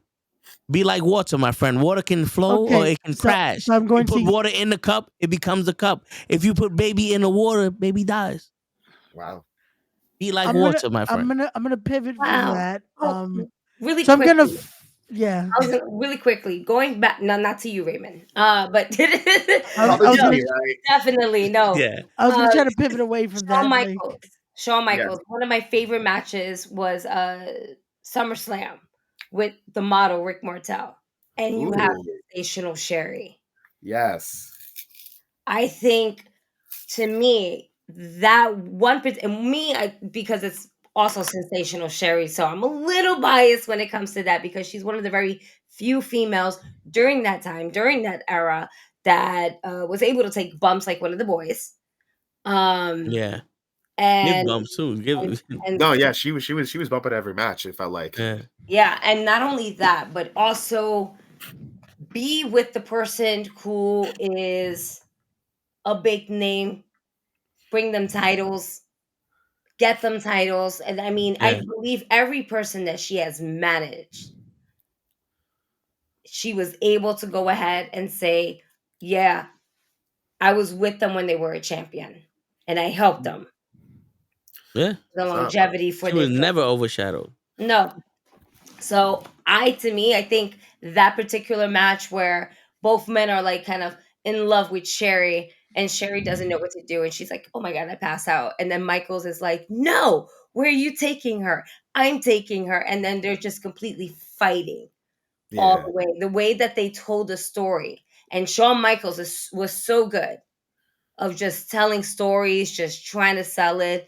He was a heel, but so was the model Rick Martel. So who was the bigger heel here? Yeah. So, and then Sherry is being Sherry is just oh my God, I got the damsel in distress she moment there. was Tony Storm right now. Like, oh, I feel faint. Yeah. It was too much. It was too much for her. Those two men fighting after her. You know what I'm saying? I mean, I assume most women would feel that way if it was Shawn Michaels and Rick Martel fighting over them, right? Word. Yo, me and Ray got one chick fainted when we fought over her once. What?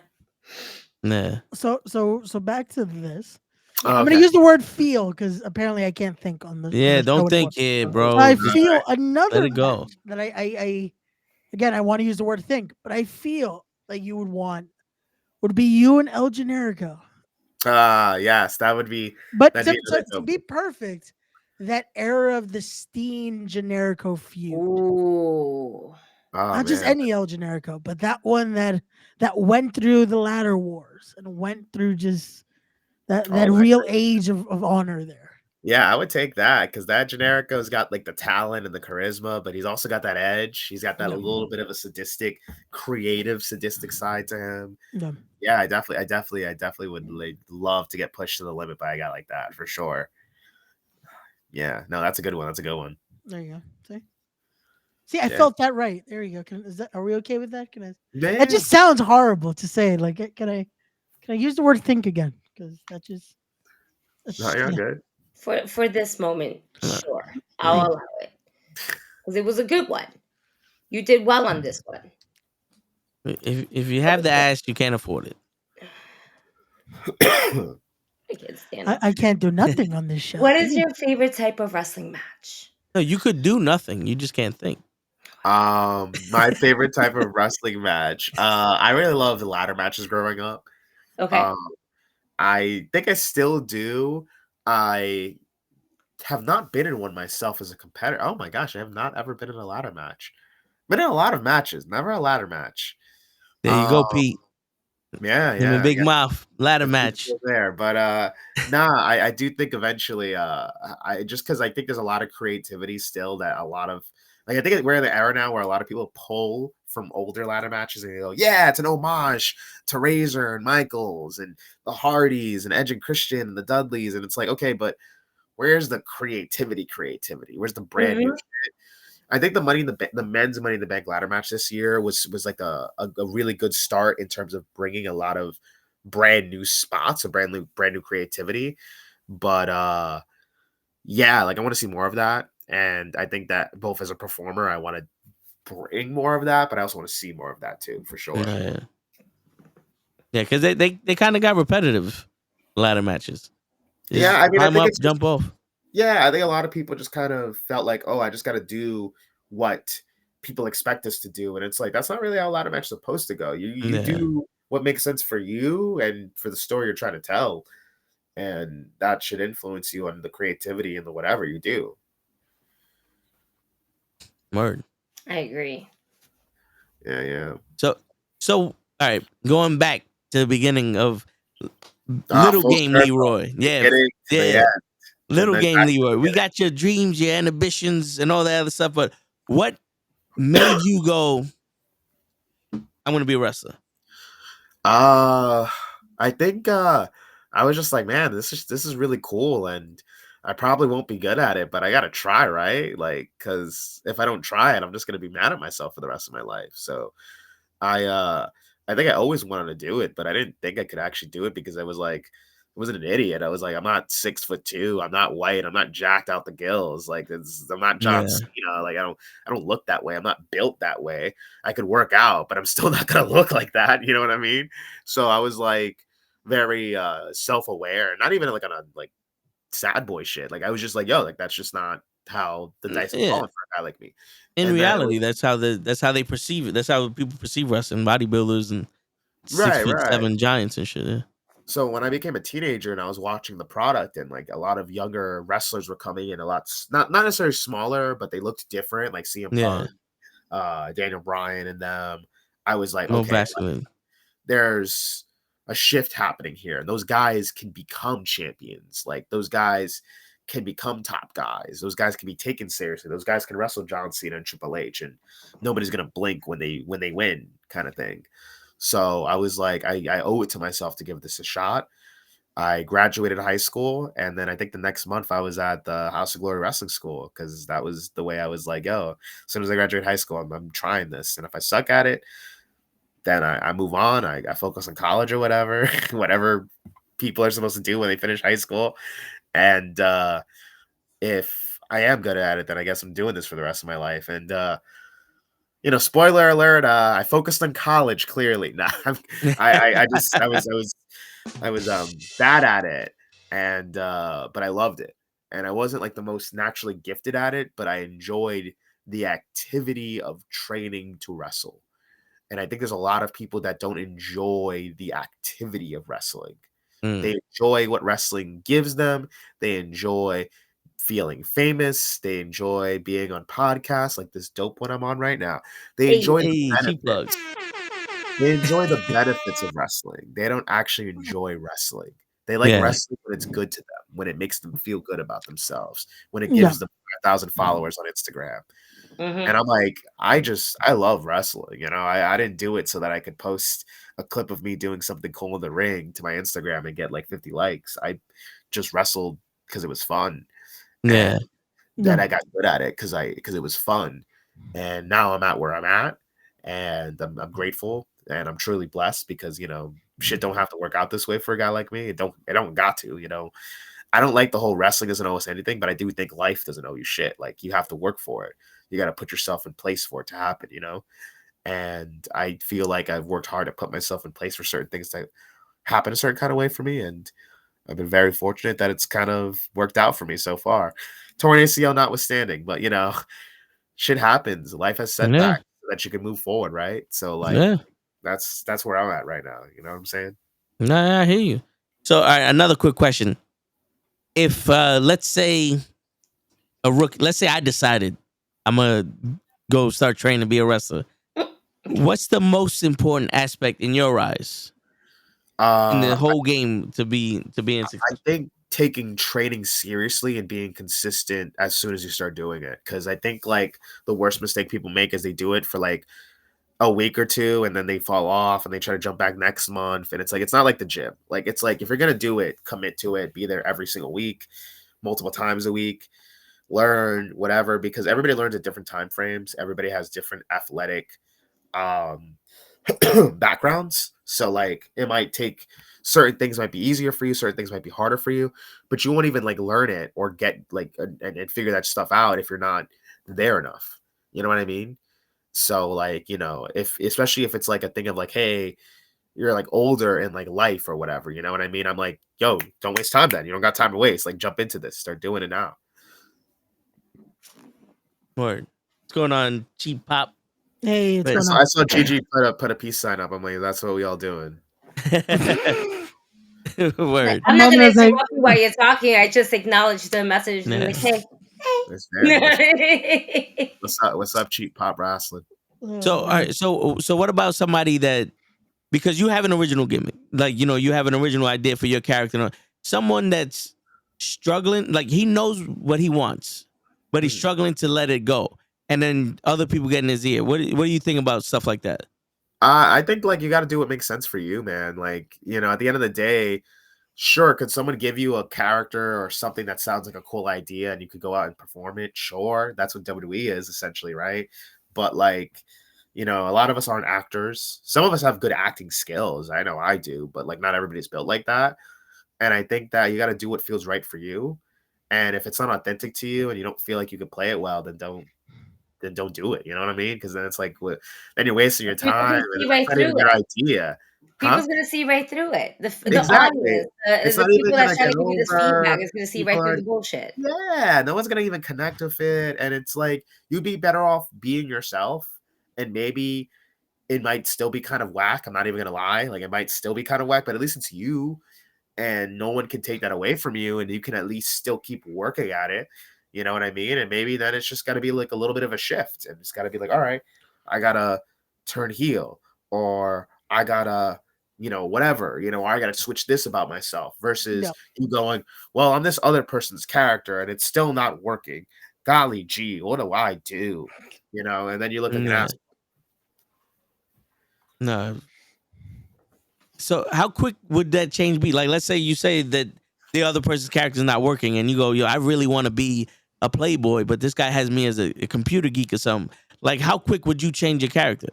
I mean, I think it's a matter of seeing like how do we know it's not working? Is it like what companies are you wrestling for? How are you presenting the character? Are you like is it like are you really doing everything you can to get this stuff over? Are you really doing everything you can to make it make sense? Like, is the character something that you just wear and then when you get in the ring you just wrestle like a normal dude, or is it something that's in everything that you do?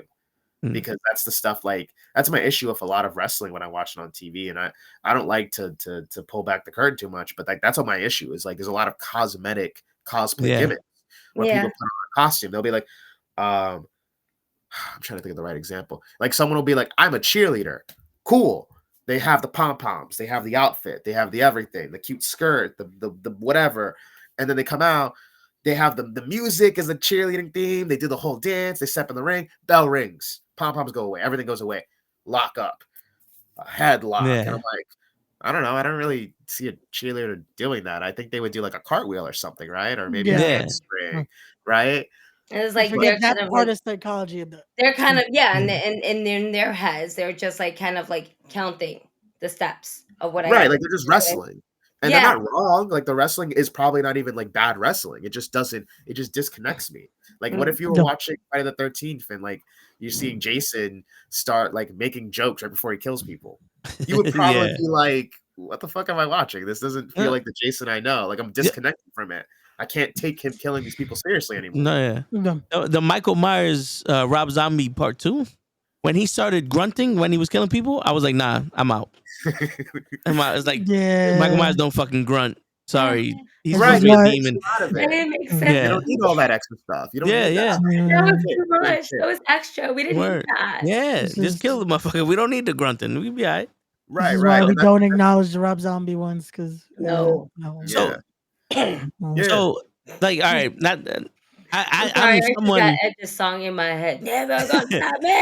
Never gonna stop. I'm someone full of questions about shit like this. But one last question. Let's say, because when we started doing the podcast, me and Show, we was like, oh, if we don't curse, we'll get more viewers. 15 minutes into not cursing, I said, fuck that. I can't do that. Let's say someone comes out, they start a character like, oh, I think this would be cool. It'll be different. And they realize this shit ain't for me. Like, I can't bring myself to do this. Then how soon would you change? Because if you have bookings as Big Game Leroy and then you decide to be, well, you know what? Now I'm Garbage Man Fred. Like, does that fuck up like the bookings or? Probably. Yeah. Like you can't, you know what I mean? Like you can't deny that, you know what I mean? But at the same time, it depends. Like, what do you really want to do? Are you doing this just for the bookings? Are you going to like make it work? Maybe you could be Garbage Man Fred some places and Big Game Leroy other places. You know what I mean? Like not everything is black and white. Like you could do both. Mick Foley played 3 characters on TV at the same time. On Monday Night Raw. I don't want to hear that shit. We can play multiple characters at the same time. No, it definitely does work. And again, it also depends on the place. For certain places, they already might have an idea I'm like, this is how we want to bring you in. This is what we're gonna do. Sometimes companies, and again, to peel back a little bit, sometimes they have their own vision for you that you might not even see for yourself. I honestly think that it has to deal with more with the individual that is going through each and every one of them. You have to have fun in this, right? I'm not a wrestler, but I listen. I taken a bumper or two. No, thank you. I'm okay. I'll just talk about it. That hurt. But watching watching all you guys, like being in the independent scene, like for the last like 2.5 years, going on to 3, just watching you guys kind of create, you can tell who's having really fun out there. And for the most part, it is everybody, but there's some other matches that we've seen that, not to say it seems robotic, but it more or less like, this is the character who I am, and this is what I'm just going to do in the ring real quick. Or they blow up quickly. Or it's like, you bring all this energy and then blow up a little bit too quickly. We see it, but you know what? We still love it. We still love you. We're going to continue to support this. I think it really necessarily has to deal with the person that is going through all these character changes, going through all of these emotions, and how they're going to take the ball and run with it. Yeah. No, for real. And like, there's a lot of different factors that kind of go into this stuff. And I'm glad you brought it all up, because that's the challenges of doing this stuff. This stuff isn't supposed to be easy. You know what I mean? It's not supposed to be. I think the fun to me is the fact that this is kind of difficult. There's a lot of things that go into being a good independent wrestler. And even then, I put an air quote because it's all opinions, right? Yeah. Like, someone could see me and just be like, I don't like that. The same way, you could put on, I guess, like Citizen Kane or some shit, and then be like, they'll find one asshole that'll be like, no, that's not good. I don't like it. And it's like, well, why? I don't like it. And it's like, okay, you're whatever. Yeah, unfortunately, it's all perception. It's all just right. And it's art. So it's like, you're always gonna have people who have opinions. I'll happily tell people when they have a stupid opinion, but by all means, whatever. That's always the fun part. Like, because I do think tell that there all is the time about his stupid opinions. Yeah, like I do think there's some objectivity to it, because I'll tell people when I'm like, oh no, that wrestler's a good wrestler. They're just not getting a chance to showcase themselves. Yeah. Or that I'll straight up say like, no, they're not a good wrestler. They have a good gimmick. Someone in the office likes them. Someone really likes them. They're really pretty. They got abs all the way straight down to their dick. I see why they're there, but like, they don't know how to wrestle. Like, that's it. And that's fine, because whatever gets you to the dance is whatever gets you to the dance. But like, I'm not afraid to just say like, yo, that dude can't wrestle. Yeah. So you can choose not to answer this, because this might be pulling back the curtain a lot. Okay. When you wrestle someone like that, how do you handle that? I've never really wrestled anybody who I felt like was that bad, or at the very least I knew that they were inexperienced. So the kind of match I had with them was put together a certain kind of way where I was able to still have a good match with them. And I am very fortunate that I've been taught very well, and I've been able to have the experiences that I've had, and I've been able to work down to some people's levels and bring out the best in them. So I've never really had experiences like that. The worst match experiences I've usually been with wrestlers who are on the same level as me. And it's because maybe we're butting heads creatively. So it's not a matter of, oh, this guy, Leroy, is a good wrestler. Wrestler X is a good wrestler. That should be an awesome match. It's like, no, sometimes Leroy has this idea. Wrestler X has this idea. And we cannot get on the same page, because we both know we're good. We both know what we're talking about, but we just can't compromise, or we just can't see each other in the middle. You know what I mean? And sometimes that happens. This is a collaborative art form. Two wrestlers have to come together and put the match together and perform in the match. And you go from there. Okay, I see the. I was waiting for the comment. I mean, Jelani, I guess I'll see you in the ring. Good enough, then? I don't know what that means. I mean, I know that's a good thing if you're saying, because you haven't wrestled.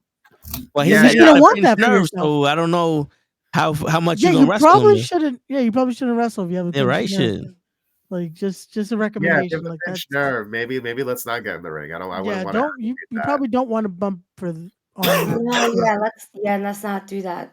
I remember when I took my first one, I was like, oh, you want to do that again? No, not really. Just jokes, no But we're gonna do it again, right? Yeah. I don't think I have much of a choice here, because we're friends. When you have friends, that is just like, yo, just get in here one time, just do it one time, just one time. How do you feel? Not so good. Not so good, sir. I was fragile, and I was a lot skinnier then. Like fucking bone. That's it. It was bone hitting Matt, and I was like, nah. I think you were lean. You were lean. You were lean. That's what I we're gonna was say. like, I think I'd just rather talk shit about it, and I'll just watch you guys and just give you shit for it. I was gonna say. I mean, one is easier than the other. I'm not. I'm not gonna. Absolutely. And that's why, but I always will defend, obviously you have these people out there in the world, ignorant ones. Wrestling is fake. And it's like, you're gonna have this argument with the wrong person right now. So if I were to hit you with this for camera, do you think it will hurt?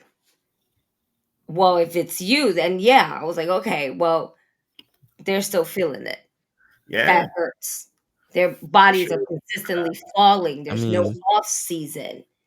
It wasn't fake when Big Game Leroy tore his ACL. Injuries are real. That's the next thing. Injuries are real. My favorite thing is I don't get the fake discourse. At least anybody who's gone to a Big Game Leroy match, I don't get that. My favorite thing is I'll get it online a lot, right? Because the nature of my character or whatever. But I never get it from a match that anybody sees live. And I think that's the real barometer, right? It's like when you're there live, it's a different vibe. Yeah. And yeah, I do my shtick, I do my thing, but you're gonna tell me any of the stuff that I'm doing, any of the emotion, the passion, the way I go about the moves, taking the moves, receiving the moves, the selling. If you try to tell me that it's fake, I mean, I've never heard anybody, at least not anybody brave enough to tell me to my face that anything I've done is fake. And I don't think it's just a tough guy. I mean, listen, it's not being intimidation. It's because I think what I do in the ring does such a great job of bringing people in and making people go, oh, I want to see if Leroy can get through this match. I want to see Leroy overcome this and win, kind of thing, kind of vibe, And I think that I evoke that emotion a lot out of people, and I think it has a lot to do with the believability and the way that you bring people in, and that has nothing to do with a video game. That has more to do with the way that you perform the actual wrestling. Yeah, no, for real. Yeah, the story you're telling in there, I believe the biggest one of that was with you and Loki. That's one where again you tell that story in there. You have that psychology of he's genuinely going to try to kill you, but you make it work to a T of even convincing him. Hey, let's play a game in here, but you did beat him in again, just for the record. But beat him in Street Fighter. It works. You rub that in there, Ray. Word. Yeah, I mean, I'll rub it in there. I'm not listen, I beat him in Street Fighter. He won the actual match, but listen, I beat him in Street Fighter, and that's what counts. Victory. That's what counts, man. Word. But I'm a man of passion, and I have a very strong passion for this business because literally it's the first thing that I saw as a child. I'm 1-2 years old and I'm watching wrestling with my family. I didn't watch G.I. Joes and all that shit. I'm watching wrestling, and I can sit here and watch Taz, Bubba Ray, Tommy Dreamer, and Paul Heyman talk to Corey Graves, and all four of these grown-ass men are crying about ECW and their business. To me, that can never be fake. Yeah. When you have four grown men like that killing each other every night, crying because of the appreciation they have for what they did in this business, there's no way that this shit is fake. That's 100% real. No, that passion, the years they put in, the sacrifices, the stuff they put their body through, you can't fake that. You can't fake the years.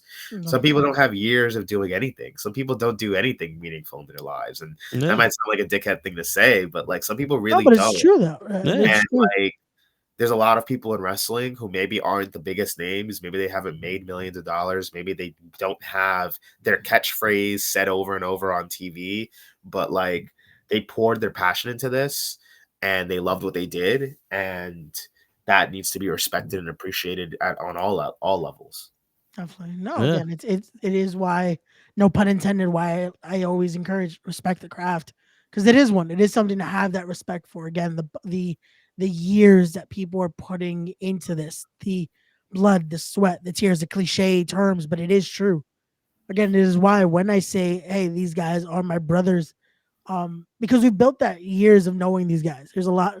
Leroy knows it. There's a few of us that are truly, that bond is there. But I will call these guys my brothers just because of we shared that road.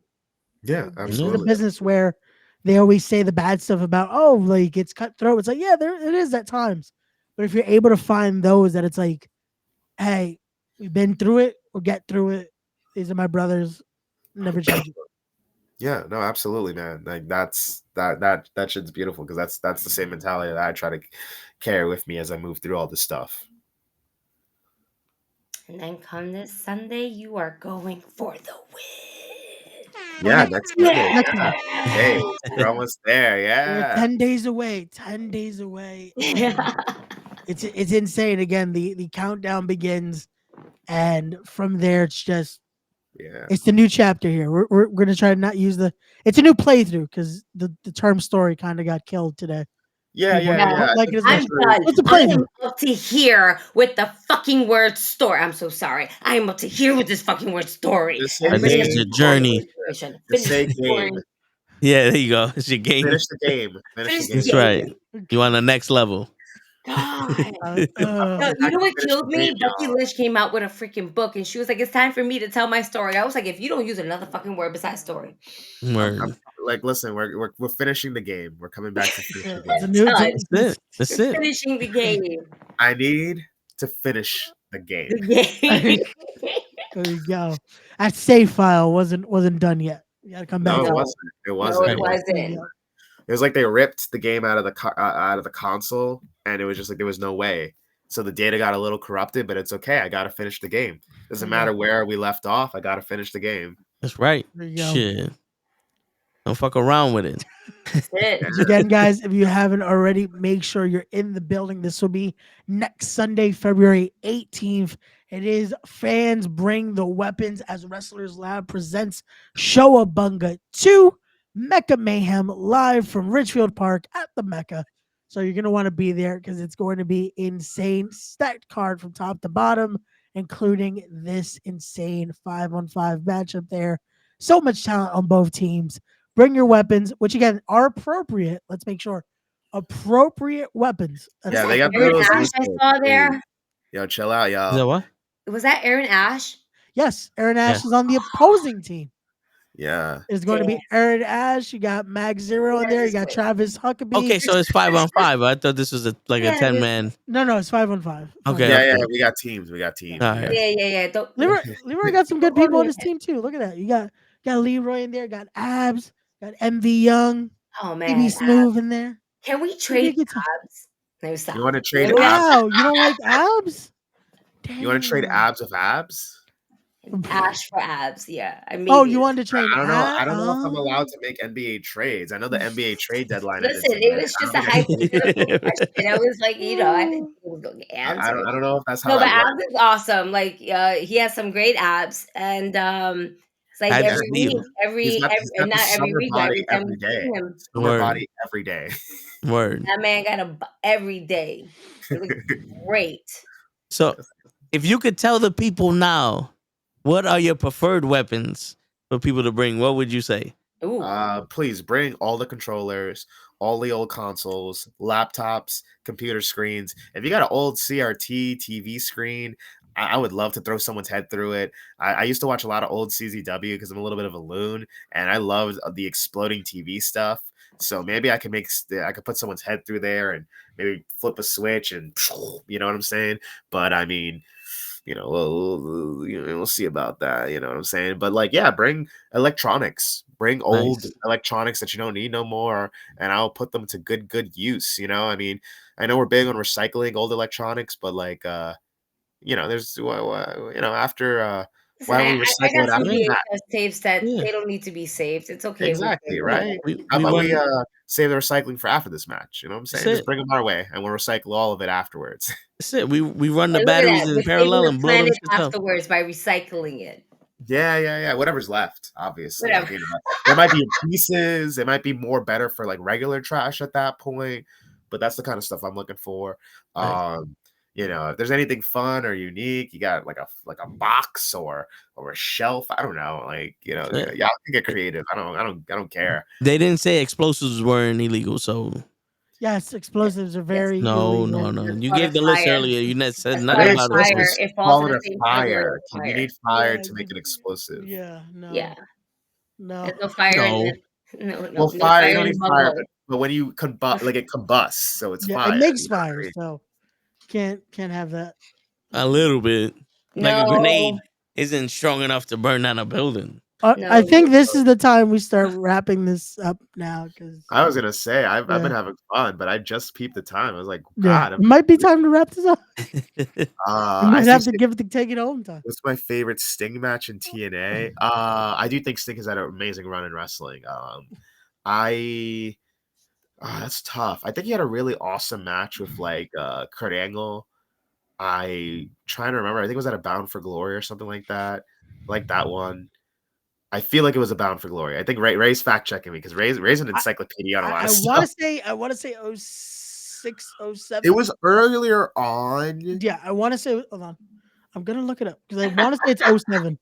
No, It was a good I match. want to say it was 07. It was definitely Perk Angle. It was definitely Perk Angle. Yeah. That was the one where he did the 450 foot stomp. You're laughing, but he really did that. Like, yes, it was 07. Hey, Bound for Glory. Shit. All right, But you I think got to that match watch was the Sting awesome. versus Muda matches. Well, he said TNA, and I He don't said know. TNA. I know. Yeah. I'm a WCW head, so you know. There you go. But, Nice. But yeah, I mean, you know, we don't want to keep you any longer than you need to be. We'll give you the full screen. You can promote whenever you want. You can threaten Ray. You know, I think whatever Ray, it is. why would you threaten We me? got a lot. That is Listen, my we'll threaten Ray. We got this. I think Ray's got his shit kicked in enough tonight, so I will pass on that. But I will remind y'all to please show up and show out to Wrestlers Lab, please.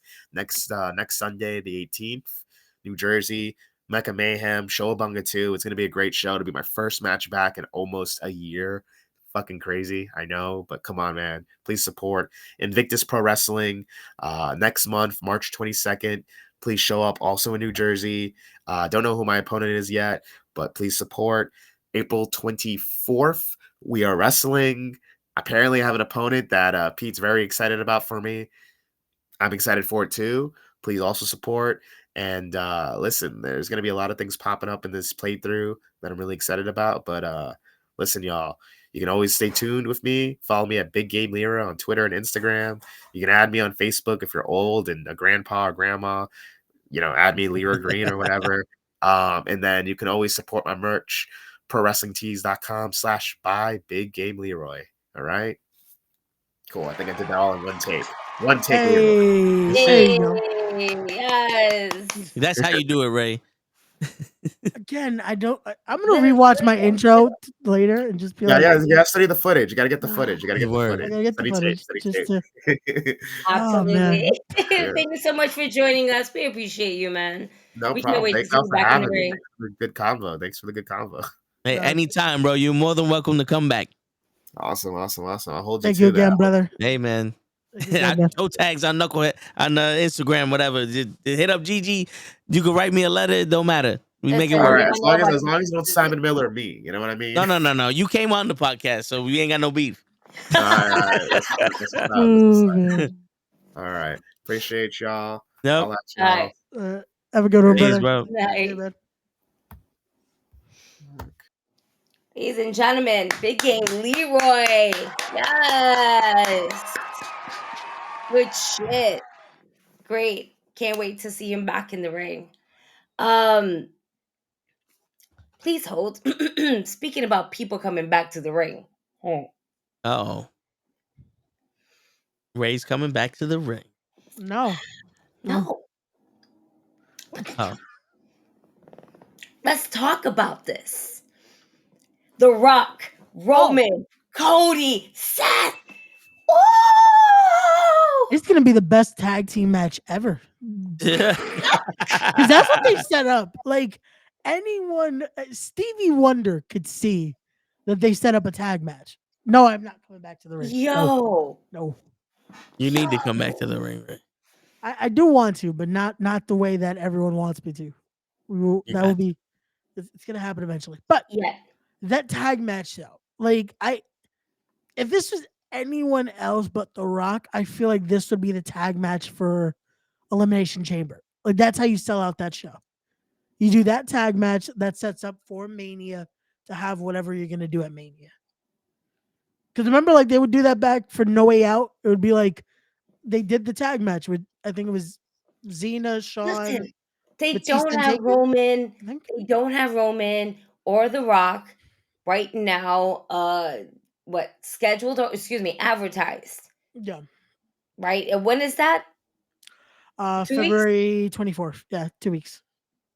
Oh, excuse me. Oh, that was a J. 5 o'clock in the morning. Don't forget that. Yes, 5 o'clock in the morning. Nah, fuck that. I am watching it on my time. My time starts at 7 with the kickoff, and then at 8, and I will pretend that I will see it. Listen, and we're all gonna get the highlights. There's nothing fucking that cannot be spoiled when it comes to wrestling. All right, we're consistently on the internet.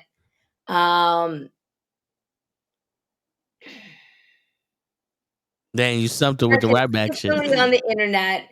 And that's another announcement, actually. Thank you, Tony Khan, for coming on here because I forgot it's Boss Town, right? We're gonna circle to that.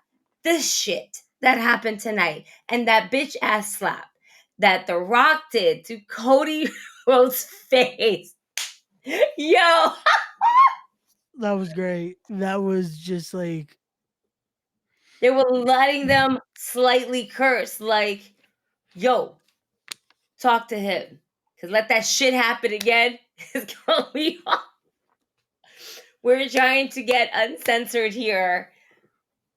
And it felt good. Because you know what? This is something we did not see coming. yeah. They knew we hated it, so they were like, fuck it. They hate it. Let's make them hate it more. This is I was the like, route that I they're saw it going. coming.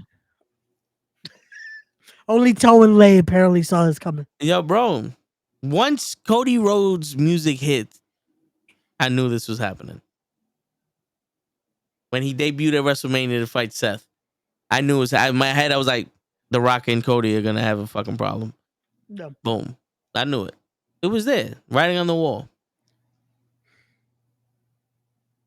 Ray, do you still think that CM Punk's injury is a work? Oh no, definitely not. Like after surgery comments and all that, I'm like, it would have been too perfect just because of everything. But I'm like, what if they made it into a movie? Nah. The thing is this, because of it was me, all the like insanity that's going on right now.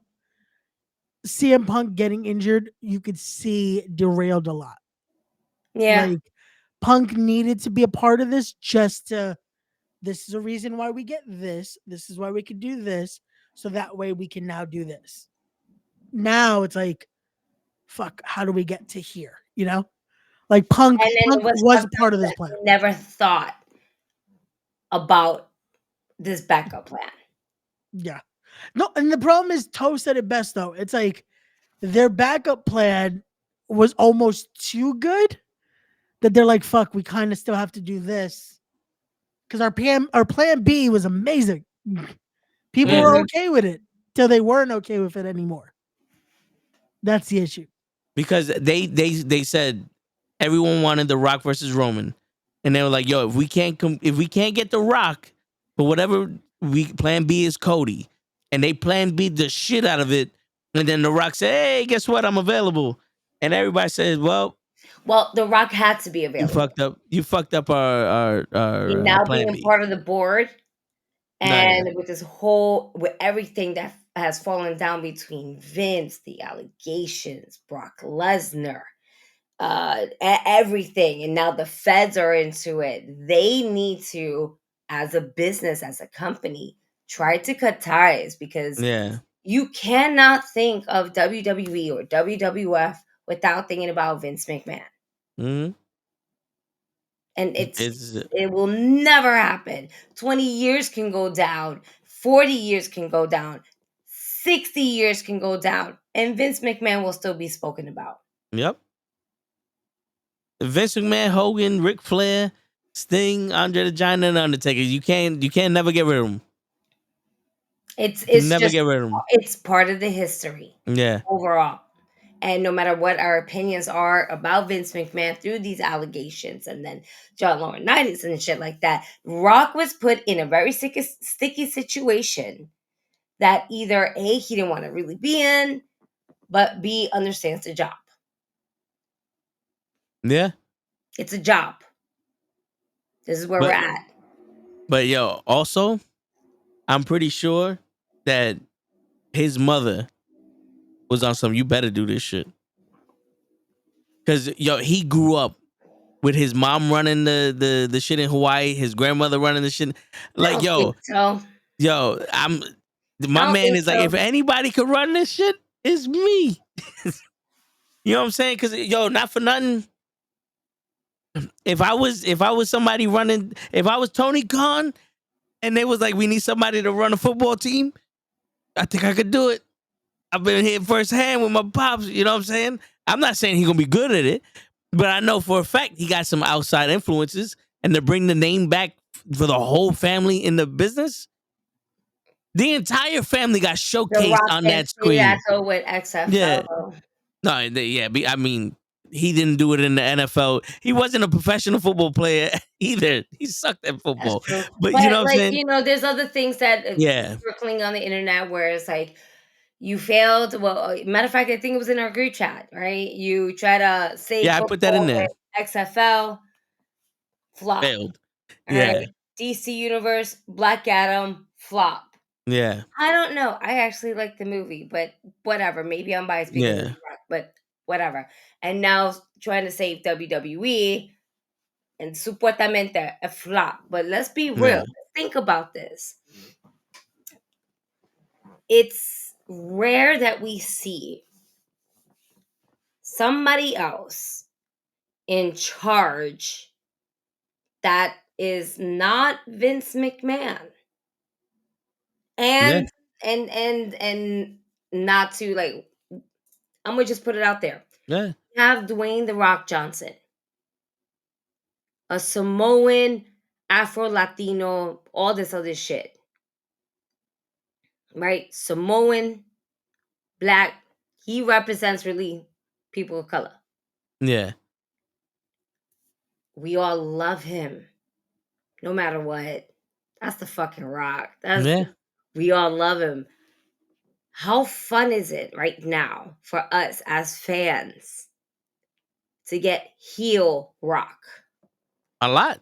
Yo, you know, effectively what The Rock did was change the argument from AEW versus WWE to The Rock versus Cody. Because now that's what everybody's talking about. Everybody's making videos. The Rock versus Cody. Who do we want? Cody got to finish the story, but that's The Rock. That's the Brahma Bull. They effectively changed the narrative of Vince and all the shit they're doing to The Rock and Cody. And Cody delivered that shit really good today. Yeah. He's like, so you can see which one of you is the real head of the table. I'm like, oh shit. He said the thing. But it just sucks that we don't have Cody's brother here. Because not for nothing, Dustin, he was a huge part of the Attitude Era. He was there, you know what I'm saying? Like, here's the thing, though. If you want to put family versus family, the only family Cody got is his brother. His father's not there. You know, his father would be part of this. Dustin's not gonna work. That to me is not gonna sell it. I think when you think about the Rhodes versus the Samoans, right? In aspect and thought, it's cool, absolutely, but the shape that The Rock is in versus the shape that Dustin is in. It for me it's not visually. No, and it's not just that, but if you really think about Dustin, he didn't really start his own company. He helped his brother start. He was the brother of the EVP. And Dust, I'm not taking anything away from Goldust, but I think when you bring it to athleticism and caliber and everything like that, the upper hand would be the Samoans versus the Rose brothers in that aspect. And I just don't see it working. If Goldust was a lot younger in its prime, yes, let's go for that. But to see him now, he'll get murdered. You see how they get treated over there. Yeah, but I mean, like, physically to go in the ring, I think he would outlast The Rock in a match because he's still doing it. But the natural Dustin Rhodes, no, it's a good match. You know what I'm saying? I'm not saying anything. I'm not saying it's not about I get in terms of stature, he doesn't reach The Rock's level.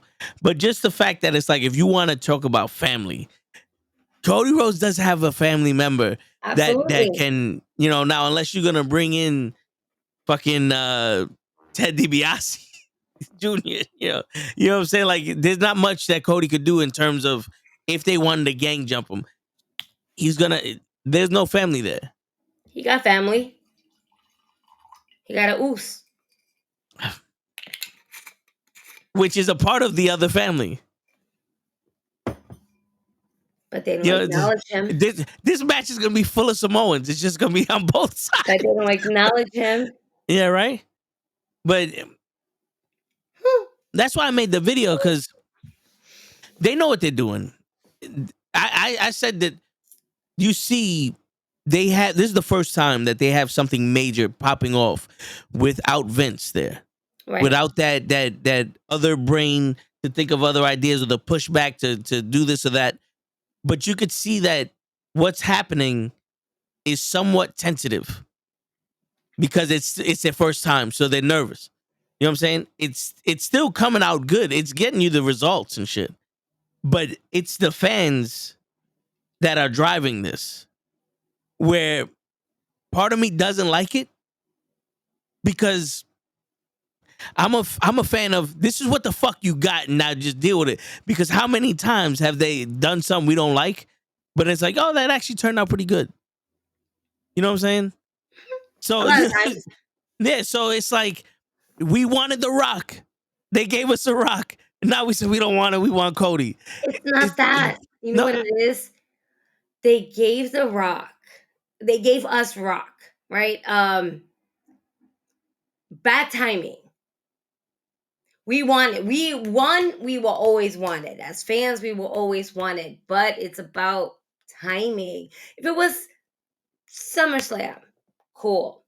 Survivor Series, let's just put Major 4, except Royal Rumble, because Royal Rumble is the end chapter of wrestling's year. I don't give a fuck about these season premiere shits. Yeah. All right. The Royal Rumble is the beginning and the end. The end of the whole fucking year, beginning because we get to see the Royal Rumble to start writing the chapter, the next chapter, or just overall the next storybook. Maybe we close it on this generation, start a whole new book. How many encyclopedias does WWE have from the first fucking edition that they ever pulled out till now? Shit. Way too many. Yeah. So maybe this is that time. We close this book. Vince McMahon's era has concluded as of the Royal Rumble. There's a lot of shit. That's it. Our way to, like, this is the intro into this new book that we're about to endure with WWE, and it involves the most electrifying man in all of sports entertainment. Yeah. Wayne The Rock Johnson, our tribal chief, because we the ones. Roman Reigns. And then we have Cody Rhodes, who we all know the story. Let's be real. He was in the WWE. Family, loyalty, the Rhodes, boom. He left, that was done. He created a bucket list. He got through that bucket list. Became EVP of a whole brand new company that we've been seeing of just independent wrestling out there. New Japan, just all over the place. It went crazy and insane. Ran that for a bit. That was done. Came back home to pretty much be in a shitload of fucking shit without realizing he was walking in all of that. While creating a whole new name, whole new persona of himself. And there's not many people in the wrestling industry that has done it like Cody Rhodes. If you ever see the Young Bucks go to WWE, everything would explode. Yeah, no, that's true. Super kicks everywhere. And if they ever face the Usos, we might get trapped into another fucking dimension. That's how many super kicks that we thrown. They will break the time barrier. Facts. But I'm excited for what WrestleMania is going to bring us. Yeah. Now what do we really know? We say, okay, we see a tag match, but let's not forget Seth Rollins is still injured. That's what I see, a 4-way. Because I don't know if you saw this. I only saw the video. I didn't see the whole thing. When The Rock came out the first time, he showed the bump Rollins. A little boop and walked past him. So he already initiated beef with Rollins. I didn't see that. Yeah. I caught the live feed a little bit later where I don't remember who was talking. Yeah, so on Twitter, they have the video of Roman going, "I choose The Rock." And it's just like, that's not how it works. And then The Rock comes out and he walks out, he's looking at the crowd and he just boom to Seth. Bow. And then walks past and then looks at the crowd and does all that other shit. Like that's the clip that I saw. So he's already initiating contact with Seth. And with Seth going, I need to get back on Cody, and this ain't the real champion. And I'm noticing they're cutting promos on each other. It's like, wait a minute.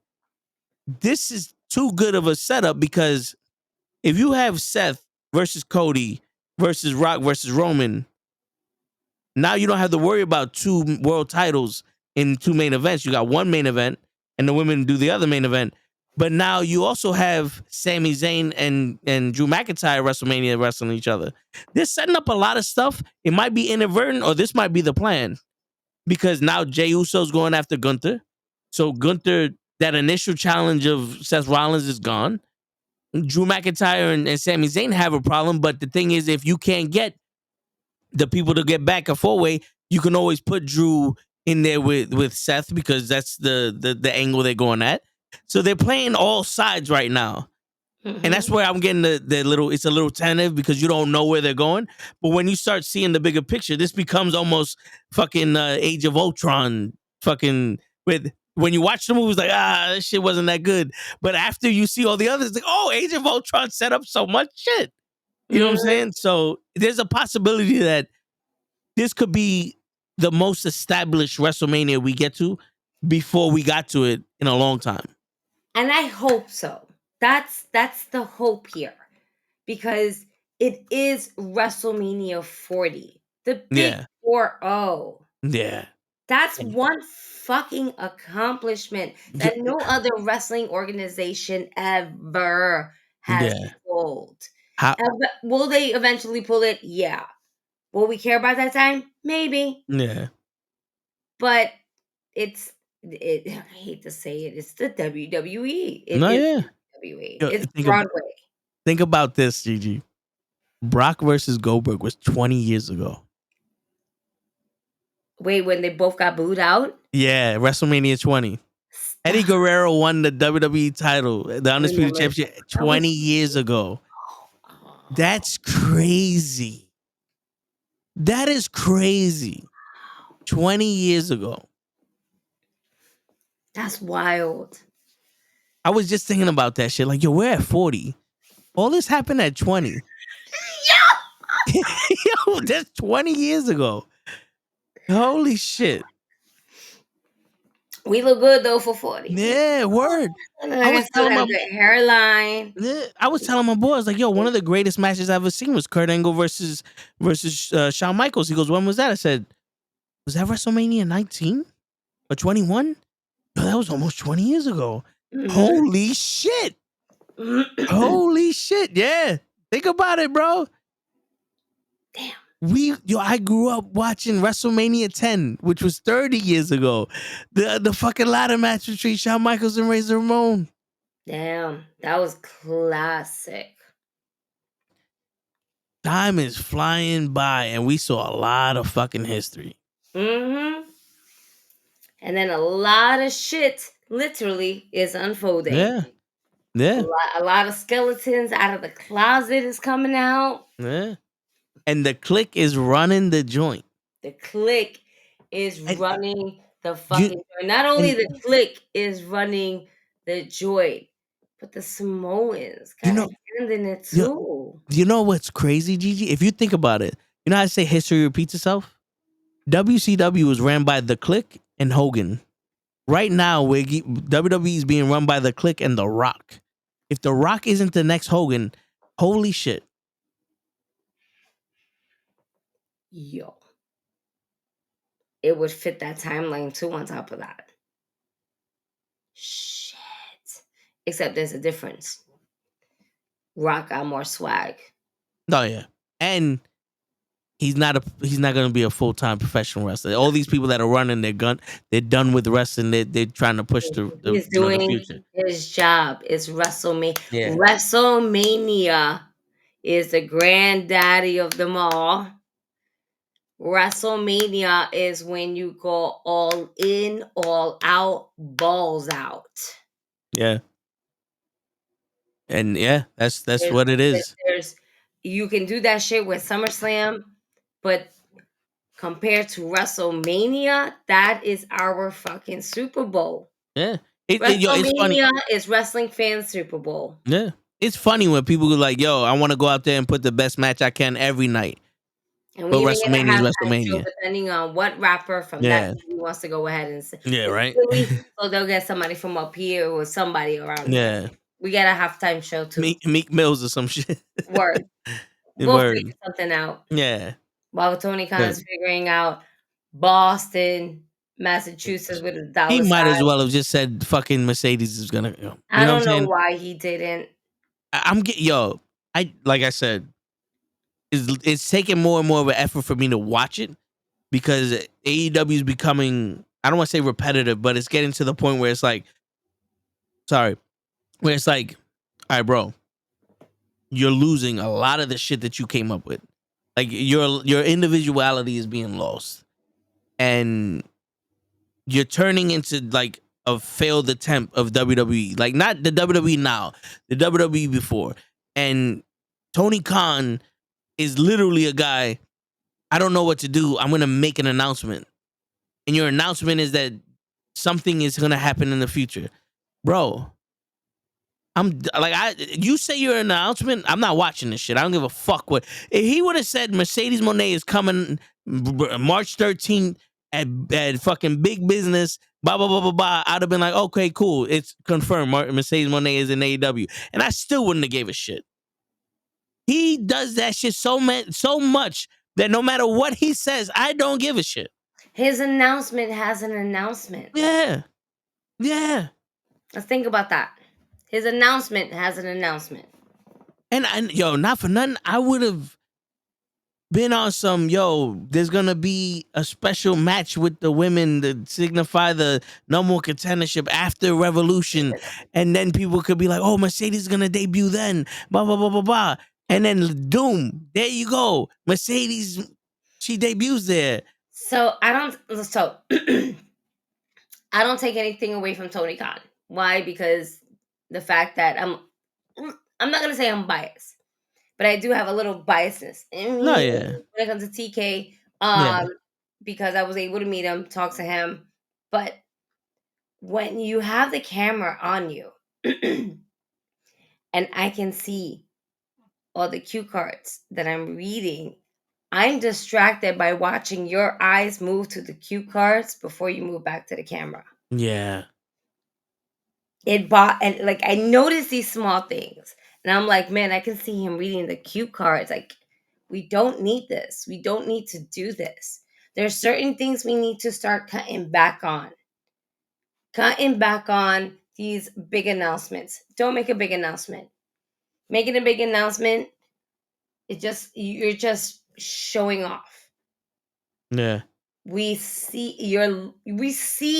the writing literally on the wall. Boston is spelled with one S, not two.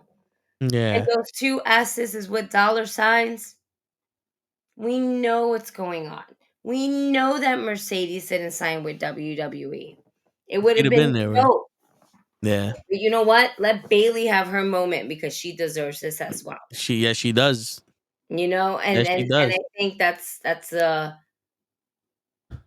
imagine if that was like a big thing. Like, you can win the Royal Rumble. No, I want Bailey to win. I don't want to win. Bailey needs to win. She That needs the main event to fucking WrestleMania, and she is. That's what I'm fucking talking yeah.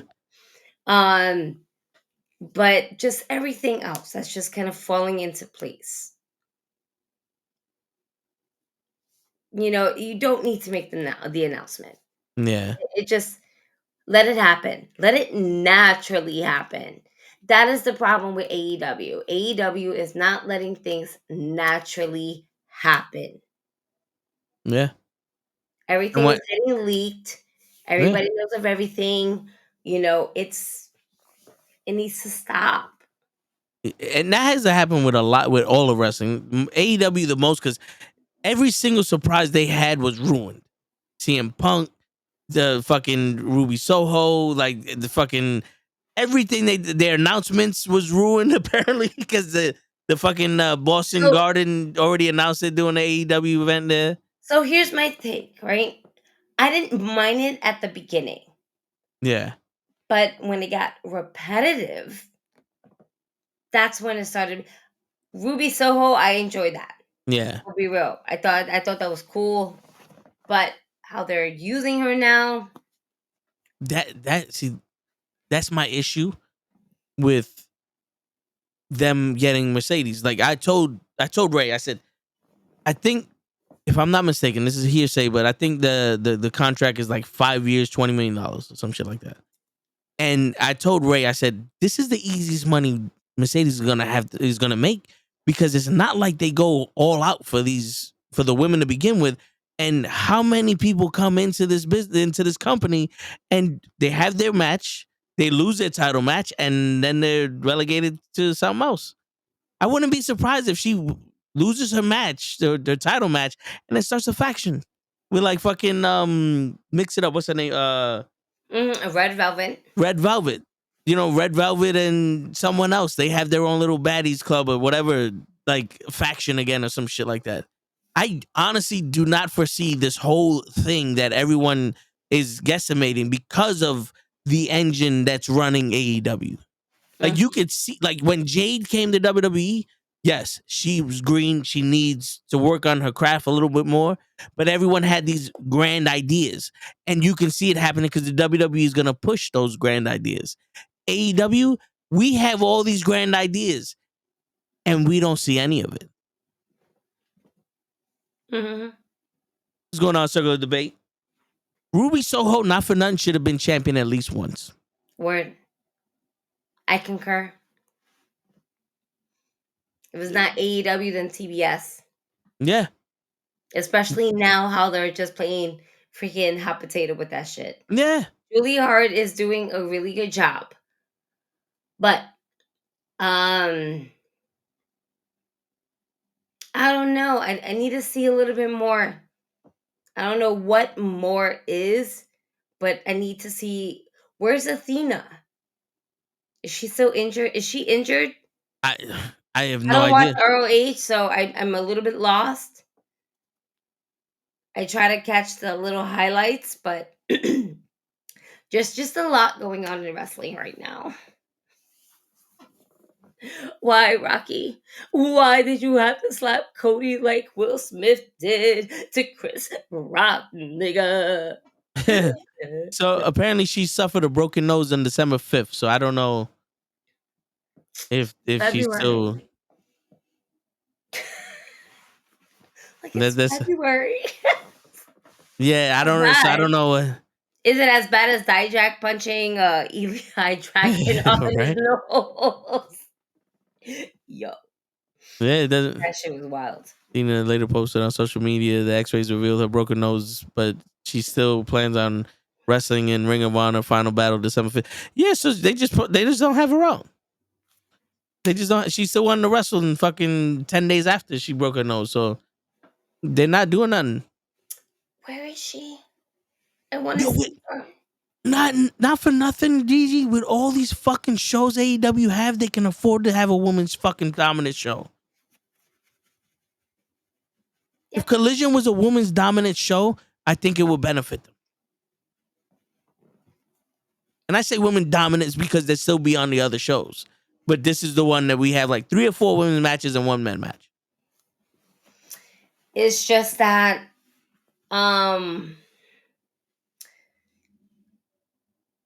no, they need to be given time because there's a lot of charismatic women that are out there ready to just like fucking showcase what they got, personality, character, just everything. They don't showcase it enough. And I really wish that they did. And I really wish it wouldn't always be in a tag team match where these tag teams sometimes don't make sense.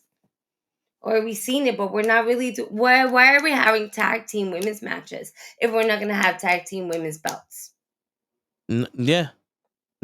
I'm tired of seeing fucking tag teams that are tag teams, but we're not going for the belts.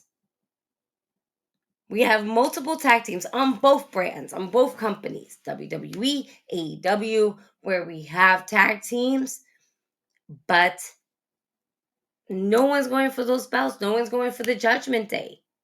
Yeah. Not like that. Yo, if I was a fucking tag team, I'll be on their asses the way R-Truth is on their asses. Yo, facts. Like, nah, we gonna fuck with you. Back of the line. Go fuck yourself. Let's go. And, yo, even that's looking like it's about to be the fucking Awesome Truth versus Judgment Day at WrestleMania. You literally have 7 tag teams. Protected at all times. No, he is. Yeah, but you literally have 7 tag teams. They pulled out their ass to do this fucking tag team elimination shit just to have a brand new tag team come back to wrestle Judgment Day at WrestleMania. But it's true though. Every division needs their moment, and they need somebody like they need common sense to happen. Like Gunther right now. Him alone is carrying the Intercontinental division, but I cannot distinguish who's in that division. Well, it's gonna be Jey Uso. All of a sudden, Jey Uso, yeah, challenged him, and you know what? Let's go. I mean, Uso is the one that's going to defeat Gunther. Why? Because he was not the one that defeated Roman. Yeah. But he was the one that pinned Roman. Yeah. And Gunther's the next world champion. Gunther's the next world champion. He's taking Seth's place. Yeah. He has to. If he doesn't, I'm sorry, but this Intercontinental run will be for nothing. It will be for nothing. Yep. Wait, we've all been discussing for the women's shows so they can do it. Talented that they didn't have opportunities to show themselves on TV. Yeah, absolutely. Absolutely. Yeah. And Listen, there's a lot of and there the Attitude Era with the women's wrestling they had there. I want to say there was what 7 or 8 wrestlers Mm-hmm. in that It in was the more whole than women's that. division. No, there Yeah, was more than that. It's but I just mean, like, that we felt like it was just only 7 or 8 because that's all we fucking saw. because most of them were delegated to like valets, and they Yeah, weren't really wrestlers. They were just yeah, in matches. Yeah, but absolutely. now we literally have an entire company full of women's wrestlers. We This legit this have is this stardom. yeah, this is really like the best age to be a woman wrestler right now, and they really need to capitalize on that shit. Because I'm sorry, where the fuck is Willow? Willow's Like, been on Rampage. She's just won a match. but like, why is Willow not TBS champion or some shit? Like, she has the charisma to fucking go and do shit. We've So been saying Willow this right shit now since. is in a storyline with Chris Statlander, and Stokely, where Stokely's trying to just be the manager of Chris Statlander, but Stan Statlander is like, but this is my best friend. You have to take her too, and he's not too happy with. They're in their own storyline. That's why. Everybody has to be in their own storyline depending on Yeah, where they're at. You, sir, don't watch AEW like that. That's why you're like, where yeah. the fuck is she? She's there. You're just not watching. You need to watch. Start I watching. So fucking what? If you I can't watch it. No, no you no no. I need her front and center. no. It's not that you can't watch it. It's that you won't watch it. Stop that. You Well, the can't. Rampage I can't watch because Why not? usually if I'm on the tour in the show I can't. But So you I'll don't be have asleep. DVR? You mean you Yo, can't record that? I shit you not. My pops has that shit literally full of like old Chicago PD fucking episodes and the fucking Mass Singer from 2005. I hear No, excuses from you. no. I don't touch that. Literally, I don't touch none of that shit. I But watch you it know what on you know what online. you can do? You have a phone, right? Not anymore. I gave it a big game Leroy for his match. Yeah, okay. So you have a phone. You can download the app of the company that you have. Be like, I got this shit, and then you can watch it. Boop boop on demand. Excuses. Yeah, Stop listen. making excuses. There's a I lot of good wrestling on AEW. but There's a what lot of inconsistency in yeah. AEW, yes, but there's a What lot of good matches, dude. what what what kills me, to be honest with you, is the extra shit. Like the matches I can watch, no problem. But that the extra shit they do to drive storyline is like, yo, it's so fucking amateur. Like it's starting to be like, yo, the Young Bucks literally should have came in, hit Sting with a bat, hit his sons with a bat, and stood there and BT triggered fucking Darby Allin, did their pose and leave. We didn't need 45 minutes of them fucking up Sting. What was it? You know what I'm saying? And then when Donna Perazzo, is it Donna Donna Perazzo, when Tony Storm was holding on to the ankle lock for so long, and then she walked in the ring and they're just staring at each other. I'm like, one of y'all should have left or you should have started fighting. I don't know why we need this awkward stare down real quick. This isn't like we Wait, know why you stop, do it in stop. I'm gonna have WWE. to stop you right there because Tony Storm is a movie star. And she's Yeah. stuck. And she cannot do this. Tony Storm, let me tell you right now, if anybody's bringing the women's division to any life to this women's division, it is Tony Storm bringing in a fucking character from like the 1920s. Marilyn Monroe. Everything that she fucking does is black and white. The fact that her promo that she had on stage, on TV, her side was black and white. And the other No, side was color. I'm just saying that one part of them doing that. But wait, it's still brand new. You have to give it some time to let it develop. It's still very brand new. You got to give that shit some time to develop. All right. Yes, they have history, but you know what? They don't have history in AEW. So they're building on that. You got to let that shit build. Like Toni Storm right now is doing the best that she can with the women's division. I'm not all right. Maybe there's a misunderstanding. I'm not saying the story is bad. I'm saying the way that they're doing it is like Donna Purrazzo came out standing in front of her face. There was no like threat of her fucking this girl. Like, you would have thought that there was a stipulation if she touches Toni Storm, she gets fired from AEW. And then when Toni Storm finally leaves and that dude in the white coat just pointing, not saying nothing, she's just standing there like, if he's not there, at least hit him. Dude, like, I want to believe that y'all gonna have a match at one point. You know what I'm saying? Like, you went in there to save this girl's ankle and we're there looking at each other. Like, we don't even stare at each other that long in person. Like, if you walk the street and someone stared at you, we fighting. You know what I'm saying? Like, Toni Storm is in character. No. Gonna do. Yeah, but like then the Young Bucks kicking the shit out of Sting for 25 minutes. It was like, all right. No, but what's dope is that the white suits got all red. Yeah. And bloody. I like that. It's like, yo, come on, paint the canvas. That was pretty cool. Now, my shit, Blackpool Combat Club versus CMLL Luchadores. Yeah. Now that some parts were like they were a little off, but overall, you can't take your eyes off that match, man. You was gonna miss something. That shit was fire. Yeah. I mean, Homeboy was fucking in a match with Bryan Danielson just like a few days ago. Yeah. See, it's shit like that when AEW first started, it was almost like they said, yo, everyone go out there and introduce yourselves to the world. And when they introduced themselves, like, we're a different company than WWE. We're a different company than TNA and WCW and all that other shit. We're something different. Now they fell into the we're not different anymore. It's because Tony Khan lost his way. That's why.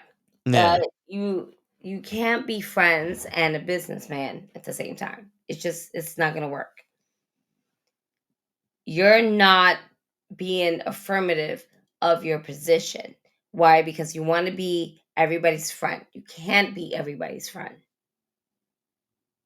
You know, you have to be able to deliver hard ass fucking messages, whether you like it or not. Yeah. And it you don't really see that in TK. But you know, that's what separates a young person, a young individual who is literally breaking their way in to this industry with using the help of indeed Cody Rhodes and the Young Bucks, Kenny Omega, and then Chris Jericho on top of that. You made a new name for wrestling fans, right? Thing is that it's turning a little sour, but there's still a lot of greatness to it at the same time. So here's the hope that the greatness that we see in these wrestling matches will lead into something much better and much greater, because it's still a baby. We're getting to the stages now of building a little bit more stability. But eventually, AEW, I mean, it's just wrestling. There's so much good wrestling. I'm not here for all the stories. And as long as you give me a good wrestling match that I can be like, yo, that was fire, I'm with it.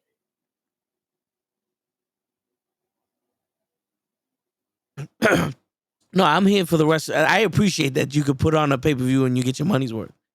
But even like a regular show, not all fucking matches are gonna hit. Yeah, not all of Dynamite matches are gonna hit. Not all of Rampage matches is gonna hit. Not all of Saturday is gonna fucking hit. But you are gonna get some of those matches that are gonna hit. That was pretty fucking cool to see. But last thing before we go, because we went over time like always, but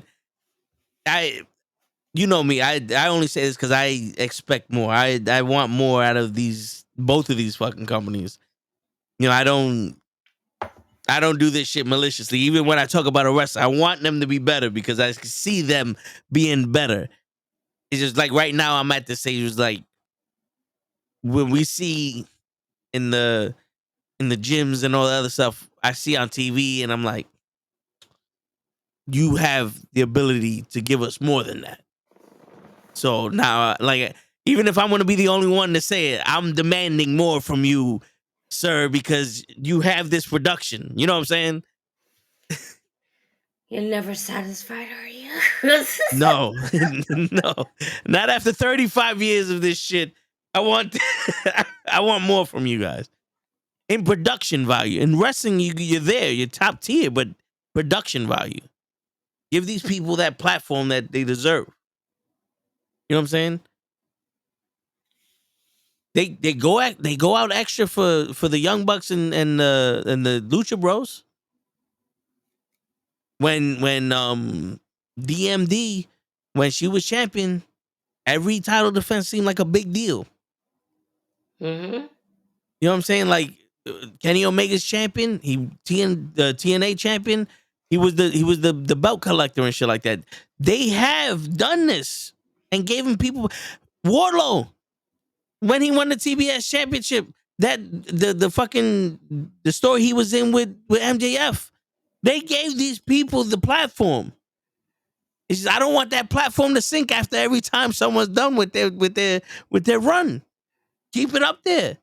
You set a standard. Keep that standard up there for everyone.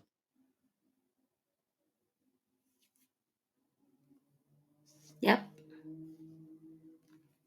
And that's my final notes of the day before we sign out. You got anything else to add? Or? No, I'm good. All right. And on that note, ladies and gentlemen, it's your friendly neighborhood knucklehead signing out. Thank you, Big Game Leroy, for joining us. Sure. I don't know where Ray went, but he's probably going through a table or anything. So, peace, everybody.